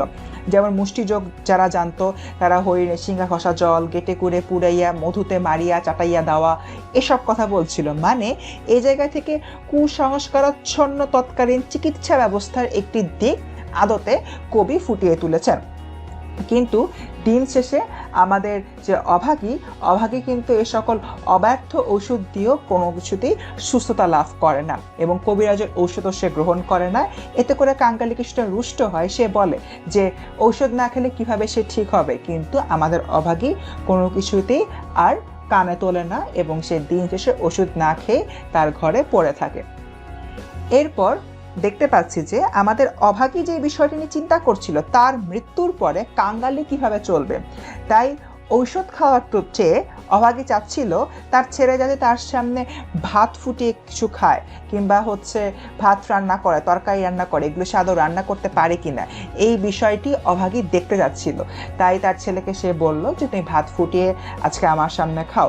কিন্তু দেখা যাচ্ছে যে ছোট ছেলেটি ঠিকঠাক মতো ভাত ফুটাতে পারলো না, ভাতের ফ্যান বা ভাতের মার যেটা আমরা বলি সেটি ঠিকঠাক মতো ঝাড়িতে পারলো না এবং দেখা যাচ্ছে যে কিছুটা পরিমাণ ভাত নষ্ট হলো, চুলায় ধোয়া হলো, ইত্যাদি ইত্যাদি। এবং পরবর্তীতে সামান্য যা রান্না হলো সেই রান্নাই মা বেটা মিলে খাওয়া দাওয়া করলো। কিন্তু ছেলের এই অবস্থা দেখে আমাদের মা অর্থাৎ অভাগীর চোখের পানি আর ধরে রাখতে পারলো না, সে ঝরঝর করে কেঁদে ফেলল এবং পরবর্তীতে সে এটি অভাগীকে বলল কিভাবে কি কাজ করতে হবে বা কোন কোন বিষয় তার জানতে হবে, এসব বিষয় বিধিমতে উপদেশ দিতে লাগলো। কিন্তু এই উপদেশ দিতে গিয়ে অভাগী আবারও কান্নায় ভেঙে পড়ে। ঠিক আছে শিক্ষার্থীরা, এই পর্যায়ে আমরা যে বিষয়টি দেখব সেটি অভাগীদের গ্রামে একজন ব্যক্তি ছিল যার নাম ঈশ্বর, এবং তার পেশা ছিল নাপিত। তাকে বলা হতো ঈশ্বর নাপিত। ঈশ্বর নাপিত নাড়ি দেখতে জানতো। এই নাড়ি মানে কি? এই নাড়ি মানে হচ্ছে আমাদের হাতের পালস, যেটাকে আমরা ইংরেজিতে পালস বলে থাকি।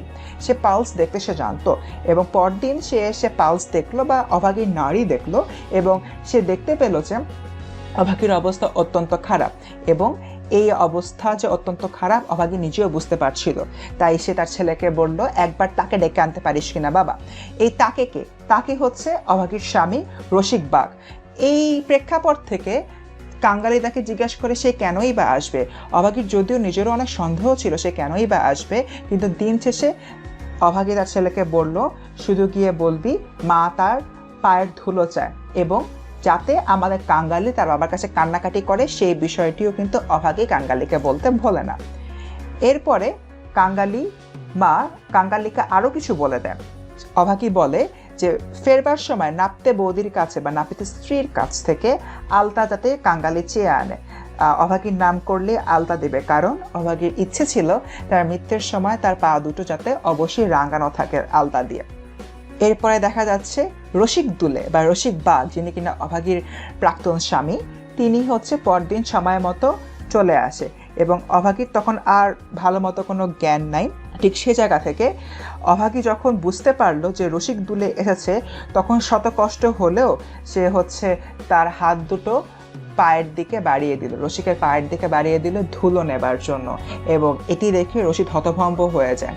কারণ পৃথিবীতে কারো যে তার পায়ের ধুলার প্রয়োজন আছে সেটি সে কখনো ভাবতেও পারেনি, এবং এটি সে দেখে অত্যন্ত আবেগাপ্লুত হয়ে যায়। তার পাশে দাঁড়িয়েছিল বিন্দির পিসি বলল রসিক বাঘকে, দাও বাবা দাও, একটু পায়ের ধুলো দাও। অর্থাৎ বিন্দির পিসি রসিক বাঘকে আর উৎসাহিত করছিল যে অভাগীর মতো একজন ব্যক্তিকে তাদের পায়ের ধুলো দিয়ে তার শেষ ইচ্ছাটা পূরণে আমাদের রসিক দুলে সহায়তা করে। তারপর রসিক অগ্রসর হয় এবং সে ভাবে জীবনে যে স্ত্রীকে সে ভালোবাসা দেয়নি, অসন বসন দেয়নি, কোনো খোঁজ খবর রাখেনি, মরণকালে কেন সে ওই ব্যক্তিরই পায়ের ধুলো চাইবে। এটি ভেবে আমাদের রসিক হতবুদ্ধি হয়ে যায় এবং পায়ের ধুলো দিতে গিয়ে সে কেঁদে ফেলে। এরপরে রাখালের মা, যে কিনা আমাদের অভাগী এবং কাঙ্গালির প্রতিবেশী, সে বলল, এমন সতী লক্ষ্মী বামুন কায়েতের ঘরে না জন্মে আমাদের দুলের ঘরে কেন জন্মালে? অর্থাৎ অভাগীর মতো ভালো একজন ব্যক্তির জন্মানো উচিত ছিল বামুনদের ঘরে, তাহলে বামুনদের মতো সে সম্মান পেত, সাদর পেত, বা হচ্ছে তার সব যাত্রা অত্যন্ত আড়ম্বরের সাথে আয়োজন করা হতো। এই বিষয়গুলোকে মাথায় রেখে রাখালের মা বলল যে অভাগীর আসলে এই ধরনের দুলে ঘরে জন্মানো উচিত হয়নি, বরং তার বামুন কায়েতদের ঘরে জন্মানো উচিত ছিল। এবং ঠিক সেই জায়গা থেকে সে আরো বলল, এবার ওর একটু গতি করে দাও বাবা, ক্যাঙ্গালার হাতে আগুনের লোভে ও যেন প্রাণটা দিলে। অর্থাৎ আমাদের যে অভাগী শুরু থেকে ছেলের হাতে মুখাগ্নির কথা বলছিল, সে মুখাগ্নির লোভে সে প্রাণ দিল, এই কথাটি আমাদের রাখালের মা সবার সামনে বলে ফেলে। এবং অভাগ্যের দেবতা অগোচরে বসিয়া কি ভাবিলেন জানি না, কিন্তু ছেলে মানুষ কাঙ্গালির বুকে গিয়ে এ কথা যেন তীরের মতো বিধিল। রাখালের মা শেষে যে কথাটি বললেন যে ক্যাঙ্গালার হাতের আগুনের লোভে প্রাণ দিল, তখনও পর্যন্ত কিন্তু অভাগী মারা যায়নি। এখন অভাগ্যের দেবতাকে আদতে ভাবছে যে অভাগীর প্রাণ সে নিয়ে যাবে, সেই বিষয়টি ফুটিয়ে তুলতে এখানে বলা হয়েছে অভাগ্যের দেবতা অগোচরে বসে কি ভাবিলেন জানি না। কিন্তু ছেলে মানুষ কাঙ্গালিকে যখন কেন্দ্র করে বলা হয় যে তার হাতের আগুনের লোভে অভাগী প্রাণ দিয়েছে, সেই কথাটি আমাদের কাঙ্গালি বুকে তীরের মতো গিয়ে বিধে এবং কাঙ্গালি অনেক বেশি কষ্ট পায়। সেদিন দিনের বেলাটা কাটিল, অর্থাৎ যেদিন হচ্ছে রসিক আসে, রসিকের কাছ থেকে পায়ের ধুলো নেয়, সেদিন দিনের বেলা কাটে, প্রথম রাত্রিটা কাটে, কিন্তু প্রভাতের জন্য কাঙ্গালির মা আর অপেক্ষা করতে পারে না এবং দিন শেষে সকালের আগেই আমাদের যে অভাগী রয়েছে, অভাগী মৃত্যুবরণ করে। দেখা যাচ্ছে আমাদের অভাগী যে অত্যন্ত ছোট একটি জাত থেকে উঠে এসেছে, সেও স্বর্গে যেতে পারে এমন একটি সম্ভাবনা থেকে অসুস্থতার কারণে অভাগী মৃত্যুবরণ করে। শিক্ষার্থী বন্ধুরা, আজকের ক্লাসে মূলত আমরা জানলাম কিভাবে নিচু শ্রেণীর একজন মানুষও স্বর্গে যাবার একটি অদ্ভুত আকাঙ্ক্ষা করে এবং স্বর্গে যাওয়ার জন্য তার স্বামীর পায়ের ধুলো লাগবে, ছেলের হাতের মুখাগ্নি লাগবে, এগুলো নিয়ে অভিলাষ পোষণ করে, সেই বিষয় জানতে পারলাম। এবং আজকের ক্লাসের মাধ্যমে আমাদের এই গল্পের অন্যতম প্রধান চরিত্র অভাগী মৃত্যুবরণ করে। পরবর্তী ক্লাসে আমরা জানতে পারবো অভাগীর মৃত্যুর পরে কাঙ্গালির জীবনে কি হয় এবং অভাগীর কি আদতে মুখার্জি বাড়ির গৃহিণীর মতো সুন্দর একটি শবযাত্রা সম্পন্ন হয়েছিল, সেই বিষয়ে জানবো পরবর্তী ক্লাসে। এই পর্যন্ত থাকার জন্য সবাইকে অসংখ্য ধন্যবাদ। পরবর্তী ক্লাসে সবার সাথে আবার দেখা হচ্ছে। আসসালামু আলাইকুম এবং অবশ্যই 10 মিনিট স্কুলের সাথে থাকবেন। শিক্ষার্থী বন্ধুরা আসসালামু আলাইকুম। পড়ছিলাম আমরা অভাগী স্বর্গ গল্পটি। তো গত ক্লাস পর্যন্ত আমরা যে বিষয়টি দেখেছি যে দিন শেষে আমাদের যে এই গল্প প্রধান চরিত্র অভাগী রয়েছে, অভাগী মারা গিয়েছে এবং অভাগীর কিন্তু একদম শুরু থেকে একটি ইচ্ছে ছিল, সেটি হচ্ছে তার মৃত্যুর পরে তার যে সব যাত্রা হবে, সব যাত্রা যাতে তুলনামূলক আড়ম্বরের সাথে পালন করা হয় এবং সে যাতে মৃত্যুর সময় তার স্বামীর পায়ের ধুলো পায় এবং মৃত্যুর পরবর্তীতে সে যাতে ছেলের হাতে মুখাগ্নি পায়। যদিও আমরা দেখেছি তার মৃত্যুর পরে অভাগী কিন্তু ঠিকই তার স্বামী রসিক দুলের পদধূলো পেয়েছিল। আজকের ক্লাসে আমরা জানবো অভাগীর মৃত্যুর পরবর্তী সময়তে আমাদের যে কাঙ্গালি রয়েছে, কাঙ্গালি কি কি সমস্যার সম্মুখীন হয়েছিল এবং কাঙ্গালি কি আদতে অভাগীকে মুখাগ্নি করতে পারে, সেই বিষয়টি মূলত আজকের ক্লাসের মাঝে আমরা জেনে ফেলবো। তাহলে চলো দেরি না করে শুরু করে দেওয়া যাক। ঠিক আছে, অভাগীর কিন্তু একটি আশা ছিল যে তার মৃত্যুর পরে তাকে পোড়ানো হবে চিতাতে, অর্থাৎ তার শব দাহ করা হবে। তো শব দাহ করার জন্য অবশ্যই কাঠের প্রয়োজন হবে। যেহেতু অভাগীরা দরিদ্র, ঠিক সে জায়গা থেকে চন্দন কাঠ সহ বহুমূল্যের কাঠগুলো যেহেতু ব্যবস্থা করা যাবে না, ঠিক সেই জায়গা থেকে অভাগীর যে স্বামী রয়েছে রসিক, সে একটি বেল গাছ কুটির প্রাঙ্গণে ছিল, সেটিতে একটি কুড়াল নিয়ে এসে একটি ঘা দিয়েছে কি দেয়নি এমন একটি অবস্থায় হুট করে কোথা থেকে জানি জমিদারের দারোয়ানের আবির্ভাব ঘটে এবং সে সশব্দে একটি চর বসিয়ে দেয় আমাদের রসিকের গালে এবং কুড়াল কাছে নিয়ে বলে বা কুড়াল কেড়ে নিয়ে বলে, শালা এ কি তোর বাপের গাছ যে কাটতে লেগেছিস? মানে এই জায়গা থেকে আদতে আমাদের যে জমিদার প্রথাটি ছিল, জমিদার প্রথায় জমিদারের যে দারোয়ানরা থাকে, দারোয়ানদের যে কি ধরনের মিশ্র অংশ ব্যবহার করতে হয়, সেই বিষয়টি এই নির্দিষ্ট বাক্যের মাধ্যমে আদতে ফুটিয়ে তোলা হয়েছে। এরপর রসিক তার গালে হাত বুলাতে লাগলো এবং কাঙালি কাঁদো কাঁদো হয়ে বলল, এ তো আমার মায়ের হাতে পোতা গাছ দারোয়ানজি, বাবাকে খামোখা তুমি মারলে কেন? আসলে আমাদের যে কাঙ্গালি রয়েছে, কাঙ্গালির বয়স তো অনেক ছোট, সেটাই বুঝতে পারছিল না কেন তার বাবাকে মারা হয়েছে। কারণ সে দেখেছে এই গাছটি তার মা নিজের হাতে রোপণ করেছেন। ঠিক সেই জায়গা থেকে কাঙ্গালির মনে এই ধারণা হয়েছে এখানে তো আসলে তার বাবাকে মারা অনর্থক ছিল দারোয়ানদের, কারণ এই যে গাছটি, এই গাছটি তো দারোয়ানদের নয়।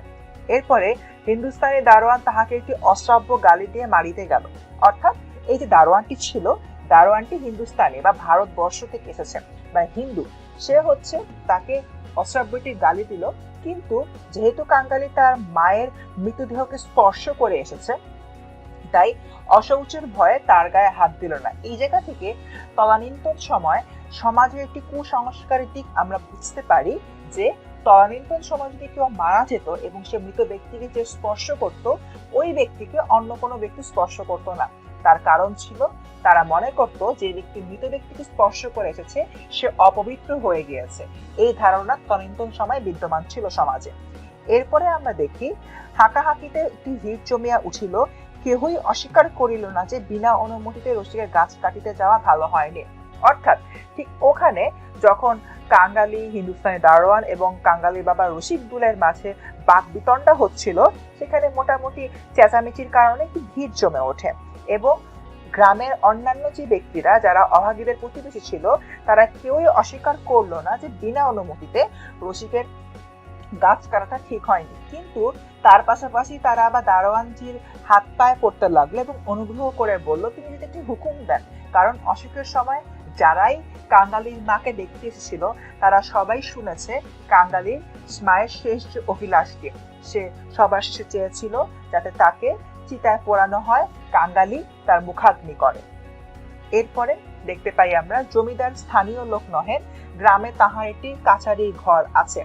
অর্থাৎ জমিদারের দারোয়ানজি এখানে হস্তক্ষেপ করছেন, কিন্তু যিনি প্রধান জমিদার, এখানে আমরা সেই জমিদারের সম্পর্কে জানতে পারি। এই জমিদার আবার কাঙ্গালিদের গ্রামের লোক নয়, সেখানকার স্থানীয় নন। তার গ্রামে একটি কাছারি আছে এবং গোমস্তা অধর রায় তার কর্তা। লোকগুলো যখন হিন্দুস্তানিদের কাছে ব্যর্থ অনুনয় বিনয় করতে লাগলো, কাঙ্গালি ঊর্ধ্বশ্বাসে দৌড়িয়া একবারে কাছারি বাড়িতে এসে উপস্থিত হলো এবং সে লোকের মুখে শুনেছিল পিয়াদারা ঘুষ লয়। তাহার নিশ্চয়ই বিশ্বাস হলো অত বড় অসঙ্গত অত্যাচারের কথা কর্তার গোচর করিতে পারে তো ইহার প্রতিবিধা না হইয়াই পারে না। আদতে গোমস্তা অধর রায়ের যে কাছারি ঘরটি রয়েছে, মানে জমিদারের কাছারি ঘর, যেটির প্রধান হচ্ছেন গিয়ে গোমস্তা অধর রায়, সেই কাছারি ঘরে আমাদের কাঙ্গালি দৌড়ে ছুটে গেল। কাঙ্গালি শুনেছিল এই কাছারি ঘরে যারা পিয়াদাররা রয়েছে তারা যে কোনো কাজ করার জন্য ঘুষ নেয়। এ থেকে আমরা জানতে পারি তদানীন্তন সময়ও আমাদের সমাজে ঘুষ আদান প্রদানের প্রথাটি বিদ্যমান ছিল। কিন্তু আমাদের কাঙ্গালি, যে কিনা অত্যন্ত ছোট, সে ভেবেছিল এত বড় অসঙ্গত হচ্ছে বা এত বড় অন্যায় হচ্ছে তার সাথে, তাই আদতে কর্তাকে যদি সম্পূর্ণ বিষয়টি জানানো হয়ে থাকে তাহলে অবশ্যই কর্তা এর একটি প্রতিবিধান করবে। এরপরে আমরা বুঝতে পারি কাঙ্গালি আসলে তদানীন্তন সময়কার যে পিয়াদারদের ব্যবস্থা বা পিয়াদাররা যে ঘুষ ছাড়া কোনো কাজ করে না, নিচু শ্রেণীর ব্যক্তিদের কোনো প্রকার তোয়াক্কা করে না, এই বিষয়টি সম্পর্কে আমাদের ছোট কাঙ্গালির কোনো অভিজ্ঞ ছিল না, কারণ সে বাংলাদেশের জমিদার ও তাহার যে কর্মচারী তাদেরকে চিনত না, তাদের আচার আচরণের ব্যাপারে সে জানতো না। এরপরে আমরা দেখি সদ্য মাতৃহীন বালক শোকে ও উত্তেজনায় উদ্ভ্রান্ত হইয়া একেবারে উপরে উঠিয়া আসিয়াছিলেন। উপরে উঠিয়া আসিয়াছিল বলতে যে আমাদের কাছারি ঘরটি ছিল, কাছারি ঘরের যে অফিস ঘর, সেখানে সে একদম উঠে এসেছিল। অধর রায়, যিনি কিনা সেই কাছারি ঘরের কর্তা, সেই মাত্র সান্ধ্যনিক যৎসামান্য জল যোগান্তে বাহিরে আসিয়াছিলেন এবং তিনি খুব বিস্মিত হয়েছেন এবং ক্রুদ্ধ হয়ে পড়েন যে কে এত দ্রুত তার যে কাছারি ঘর রয়েছে কাছারি ঘরের ভেতরে চলে এসছে। তখন বালকটি বলে, আমি কাঙ্গালি। কাঙ্গালি তার নিজের পরিচয় দেয় এবং বলে, দারোয়ানজি আমার বাবাকে মেরেছে। তখন আমাদের গোমস্তা অধর রায় বলে, বেশ করেছে, হারামজাদা খাজনা দেয়নি বুঝি। এই জায়গাতে গোমস্তা অধর রায় রসিককে গালি দেয়, কাঙ্গালিকে বলে যে তার বাবা নিশ্চয়ই খাজনা দেয়নি, এই জন্য দারোয়ান তাকে মেরেছে। এরপর কাঙ্গালি বলল, না বাবু মশাই, বাবা গাছ কাটতে ছিল, আমার মা মরেছে। বলিতে বলিতে সে আর কান্না চাপিতে পারিল না। আদতে অত ছোট বয়সের একটি ছেলে, যার বয়স ছিল মাত্র 15 বছর, সে কিন্তু ওই সময়তে সবচেয়ে বেশি আবেগপ্রবণ অবস্থায় ছিল এবং তার বাবাকে যে অনর্থক মারা হয়েছে সেই বিষয়টি ভালো করে বলার আগেই মায়ের শোকে সে কান্না করে দিল। এরপরে এই কান্নাকাটিতে অধর অত্যন্ত বিরক্ত হয়ে যায় এবং সে বলে, ছোড়াটা মরা ছুঁইয়া আসিয়াছে, কি জানি এখানকার কিছু ছুঁইয়া ফেলিল নাকি। তার মানে এখানে কাঙ্গালির যে আবেগটা, সে আবেগের কোনো গুরুত্ব নেই, বরং কাঙ্গালি মরা ছুঁয়ে এসেছে বা মৃতদেহ ছুঁয়ে এসেছে দেখে ওই যে এলাকাটা রয়েছে ওই এলাকাটা অশৌচ হয়ে যাচ্ছে, অপবিত্র হয়ে যাচ্ছে, সেই বিষয়টি নিয়ে তারা আদতে চিন্তা ভাবনা করছে। এরপর ধমক দিয়ে অধর বললেন, মা মরেছে তো নিচে নেমে দাঁড়া, মানে তার যে কাছারি ঘরটি রয়েছে কাছারি ঘর থেকে নিচে নেমে দাঁড়াতে বলছে। এরপর তিনি তার কাছারি ঘরের অন্যান্য কর্মচারীদের বলছেন, ওরে কে আছিস রে, এখানে একটু গোবর জল ছড়িয়ে দে, কি জাতের ছেলে তুই। এইটি দিয়ে বোঝানো হচ্ছে যেহেতু আমাদের কাঙ্গালি মৃতদেহ ছুঁয়ে এসেছে, তার মানে সে ওই জায়গাটি অপবিত্র করে দিয়েছে এবং তাদের মতে বা হিন্দু সম্প্রদায়ের মতে গোবর জল যদি সেখানে দিয়ে দেওয়া হয় তাহলে সে জায়গাটি পবিত্র হয়ে উঠবে, কারণ গরুকে আমাদের হিন্দু সমাজে তাদের মা হিসাবে গণ্য করা হয়। তাই এখানে গোমস্তা অধর রায় গোবর জল ছড়িয়ে দিতে বলছে এবং ছড়িয়ে দিয়ে কাঙ্গালিকে জিজ্ঞেস করছে, কি জাতের ছেলে তুই, মানে সে কোন জাতের ছেলে। এরপরে কাঙ্গালি সভয় প্রাঙ্গণে নামিয়া দাঁড়িয়া কহিল, আমরা দুলে। অর্থাৎ কাঙ্গালি এই জায়গায় একটু ভয় পেয়ে যায় এবং ভয় পেয়ে সে প্রাঙ্গণে চলে আসে বা কাছারি ঘরের উঠোনে চলে আসি, উঠোনে চলে এসে বলে, আমরা দুলে। অধর বলল, দুলে? দুলের মরার কাটতে কি হবে শুনি। মূলত সম্পূর্ণ গল্পে এই গল্পের লেখক এই জিনিসটি দেখাতে চেয়েছেন যে সমাজের প্রতিটি স্তরে নিচু শ্রেণীর যে লোকেরা রয়েছে তারা নানাভাবে শোষণের শিকার হয়ে থাকে, নানাভাবে বৈষম্যের শিকার হয়ে থাকে।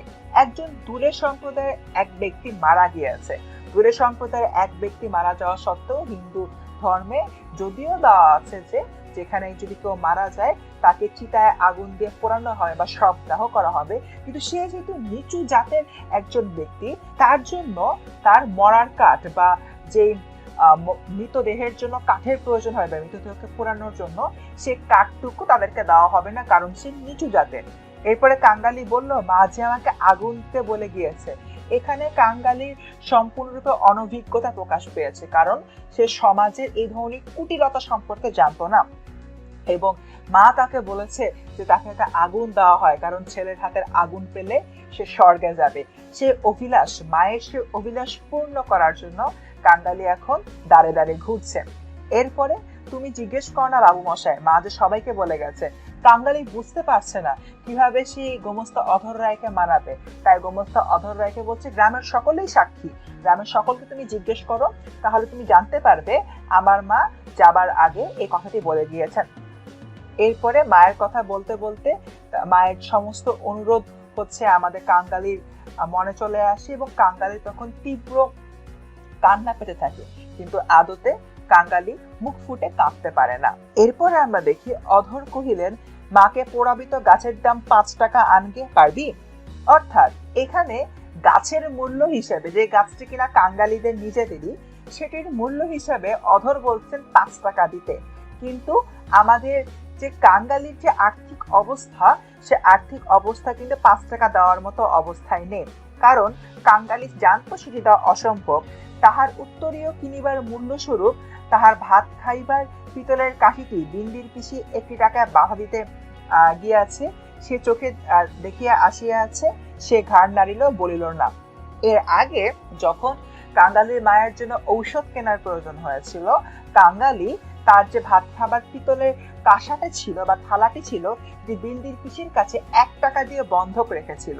তাই সে জানে তার পক্ষে 1 টাকা জোগাড় করাই অনেক বড় একটি ব্যাপার ছিল, তার সেই জায়গা থেকে 5 টাকা জোগাড় করা আরো কষ্টের। তাই সে ঘাড় নাড়িয়া বলল যে তার পক্ষে 5 টাকা আনা সম্ভব না। এরপরে অধর মুখখানা অত্যন্ত বিকৃত করিয়া বললেন, না তো মাকে নিয়ে নদীর চরে পুঁতে ফেলগে যা, কার বাবার গাছে তোর বাপ কুড়ুল ঠেকাতে যায়, পাজি হতভাগা নচ্ছার। অর্থাৎ দিন শেষে আমাদের অধর রায় কোনো প্রকার সমাধান দিল না, বরং তার কাছে যে কাঙ্গালি এসেছিল বলল সে যাতে তার মাকে নদীর চড়ায় বা নদীর তীরে গিয়ে পুঁতে ফেলে। এবং কাঙ্গালির বাবা যে গাছে কুড়ুল দিয়েছে সেটি করা মোটেও উচিত হয়নি অধরের মতে, সেই বিষয়টি আমাদের কাঙ্গালিকে সে জানিয়ে দেয় এবং হতভাগা নচ্ছর বলে তাকে সেই জায়গা থেকে বের করে দেয়। এরপর কাঙ্গালি বলল, সে তো আমার উঠানের গাছ বাবু মশাই। কাঙ্গালি বারবার সে বাবুকে বোঝানোর চেষ্টা করছিলেন, এই গাছটা আমার নিজের উঠানে, আমি কেন এটা ব্যবহার করতে পারবো না। কিন্তু দিন শেষে কাঙ্গালির কথা কেউই শোনে না, তাকে যে গলা ধাক্কা দিয়ে বের করে দেয়। এবং পরবর্তীতে জমিদারের কর্মচারীরা তাকে অশ্রাব্য ভাষায় গালিগালাজ করে, যেটি আসলে শ্রুতি কটু গালি। এর পরবর্তীতে দেখা যায় কাঙ্গালি ধুলা ঝাড়িয়ে উঠিয়া দাঁড়ালো এবং কাঙ্গালি বুঝতে পারছিল না কেন সে মার খেলো, তার কি অপরাধ ছিল। কাঙ্গালি কিছুতেই ভেবে পাইল না এবং গোমস্তা নির্বিকার চিত্তে দাগ পর্যন্ত পড়িল না। হয়তো বা গোমস্তা হওয়ার জন্য এই ধরনের নৃশংস হতে হয়, অমানবিক হতে হয়, এই বিষয়টি কাঙ্গালির মাথায় তখন খোঁচা দেয় এবং দিন শেষে গোমস্তার এই ধরনের নির্বিকার চিত্তের জন্যই হয়তো সে এই ধরনের চাকুরি পেয়েছে। এরপর আমাদের যে গোমস্তা আছেন, গোমস্তা পরেশ নামে এক ব্যক্তিকে ডাকলেন এবং বললেন, দেখো তো এই বেটার খাজনা বাকি পড়েছে কিনা, থাকে তো জাল টাল কিছু একটা কেড়ে এনে যেন রেখে দেয়, হারামজাদা পালাতে পারে। গোমস্তা এই কথা দিয়ে বোঝাতে চাচ্ছেন যে হয়তো কাঙ্গালির বাবার বা কাঙ্গালির পরিবারের খাজনা দেওয়া বাকি পড়েছে, এই জন্যই সে এমন করছে, কাঙ্গালিরা এমন করছে। অর্থাৎ কোনো কারণ ছাড়াই কাঙ্গালিকে ফাঁসিয়ে দেওয়ার একটি চেষ্টা চলছিল।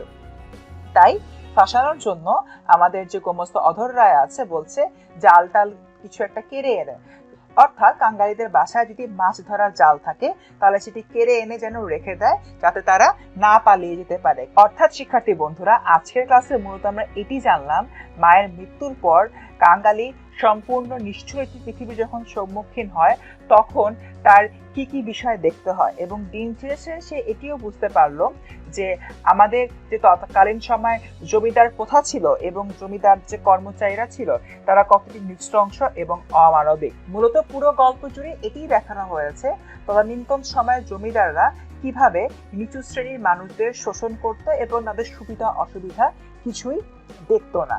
ঠিক এই জায়গা থেকে আমাদের যে কাঙ্গালি রয়েছে, কাঙ্গালি নিষ্ঠুর পৃথিবীর নিষ্ঠুরতা নিজের চোখের সামনে দেখতে পায় তার মায়ের মৃত্যুর পর।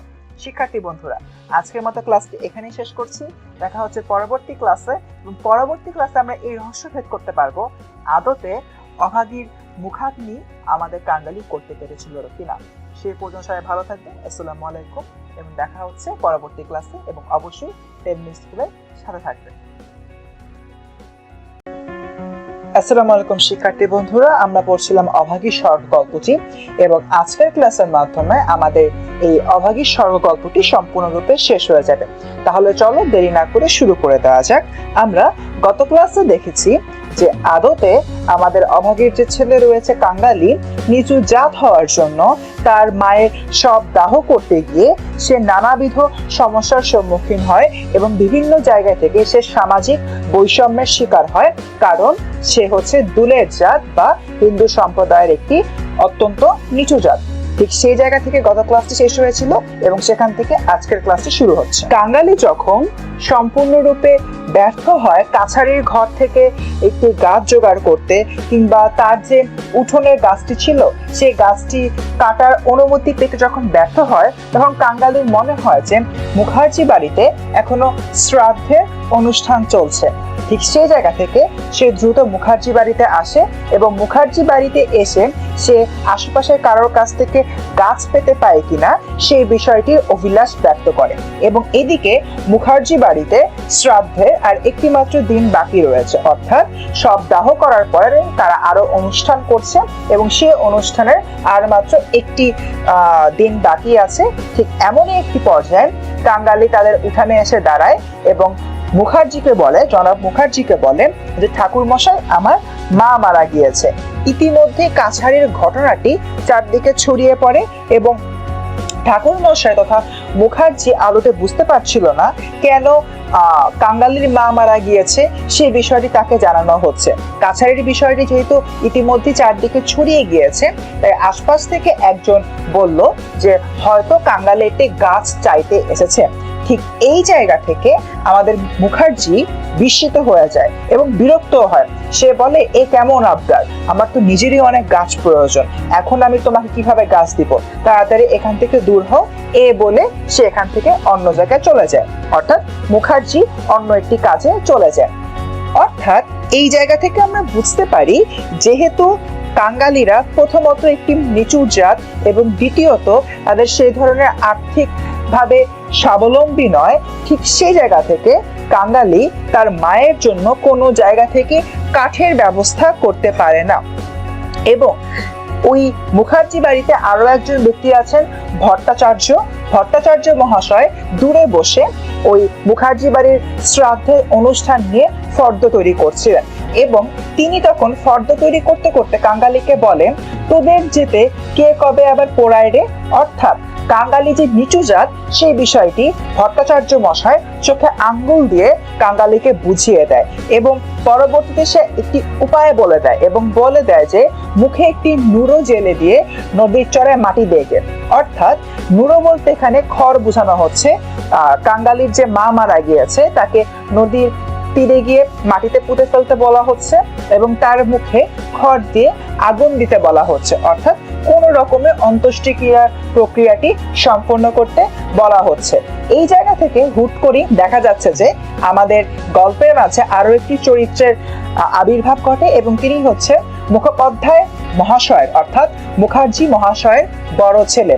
তিনি এই পথ দিয়ে যাচ্ছিলেন যখন হচ্ছে কাঙ্গালি এবং ভট্টাচার্যের মাঝে কথা হচ্ছিল, তাদের কথাবার্তা শুনে ভট্টাচার্য মশাইকে উদ্দেশ্য করে আমাদের মুখোপাধ্যায় মহাশয়ের বড় ছেলে বলে, সবাই এখন বামন কায়াত হতে চায়, অর্থাৎ বামনদের মতো শ্রাদ্ধের অনুষ্ঠান করতে চায়। অর্থাৎ গল্পের এই জায়গাতে আমাদের শরৎচন্দ্র চট্টোপাধ্যায় খুব স্পষ্টাক্ষরে একটি বিষয় ফুটিয়ে তুলেছেন, এবং সেটি হচ্ছে তদানীন্তন সময়কার সমাজের জাতিভেদ বা জাতি বৈষম্য, যেটি আদতে অত্যন্ত গুরুত্বপূর্ণ একটি ভূমিকা পালন করেছিল তদানীন্তন সময়কার শ্রেণী ভেদ করতে, এবং যা পরবর্তীতে অনেক সময় সামাজিক বৈষম্যের প্রধান কারণ হয়ে দাঁড়িয়েছিল। পরবর্তীতে আমরা দেখতে পাই যে কাঙালি সবার কাছ থেকে গাছ চাইতে চাইতে কিংবা কাঠ চাইতে চাইতে অনেক বেশি ক্লান্ত হয়ে পড়ে। সে আর কারোর কাছে প্রার্থনা করে না। তার কাছে মনে হয় ঘন্টা দুয়েকে এই জগৎ সংসারে সে অত্যন্ত বুড়িয়ে গিয়েছে বা তার বয়স অনেক বেড়ে গিয়েছে। তাই সে নিঃশব্দে তার মায়ের মৃতদেহের কাছে গিয়ে উপস্থিত হলো এবং নদীর চরে গর্ত খুঁড়ে অভাগীকে শোয়ানো হলো। এবং পরবর্তীতে দেখা যাচ্ছে যে আমাদের যে কাঙালি রয়েছে খড়ের আঁটি জ্বালিয়ে তার মায়ের মুখে মুখাগ্নি করে এবং তার সমস্ত মায়ের দেহটি নদীর তীরে যে চর রয়েছে সেখানে মাটি চাপা দিয়ে মায়ের শেষ চিহ্নটুকু বিলুপ্ত করে দেয়। দেখা যাচ্ছে মায়ের যখন শেষ চিহ্নটি বিলুপ্ত করে দেওয়া হয় তখন আস্তে আস্তে সবাই যার যার কাজে ফিরে যায়, এবং শুধু সেই পোড়া খড়ের আঁটি হতে স্বল্প ধোঁয়া, অল্প একটু ধোঁয়া ঘুরে ঘুরে হালকা কুণ্ডুলি পাকিয়ে আকাশের দিকে উঠছিল, এবং সেটির দিকেই আমাদের যে অভাগীর ছেলে কাঙালি রয়েছে অপলক ভাবে তাকিয়েছিল, এবং হয়তো আমাদের কাঙালি ভাবছিল সে যে এই ধোঁয়াটুকু দেখছে এই ধোঁয়াই হচ্ছে স্বর্গে যাবার রথ, যে রথে চড়ে তার মা অভাগী হয়তোবা স্বর্গে যাচ্ছে। ঠিক এরকম একটি নাটকীয় পরিবেশের মাধ্যমে শরৎচন্দ্র চট্টোপাধ্যায় রচিত অভাগীর স্বর্গ গল্পটি এখানে পরিসমাপ্তি ঘটে। শিক্ষার্থী বন্ধুরা, আমরা অভাগীর স্বর্গ গল্পটি পড়ে ফেললাম, এবং এই গল্পটি পড়ার মাধ্যমে সমাজে জাতিভেদের কারণে কি কি সমস্যার সম্মুখীন হয় নিচু জাতের মানুষেরা সেই বিষয়টি এখানে উঠে এসেছে, এবং তার পাশাপাশি জমিদার শ্রেণীদের যে শোষণ ছিল তদানীন্তন সময় আমাদের সমাজে সেই বিষয়টিও এখানে ফুটে উঠেছে। দেখা হচ্ছে পরবর্তী কোনো ক্লাসে পরবর্তী নতুন কোনো টপিক নিয়ে।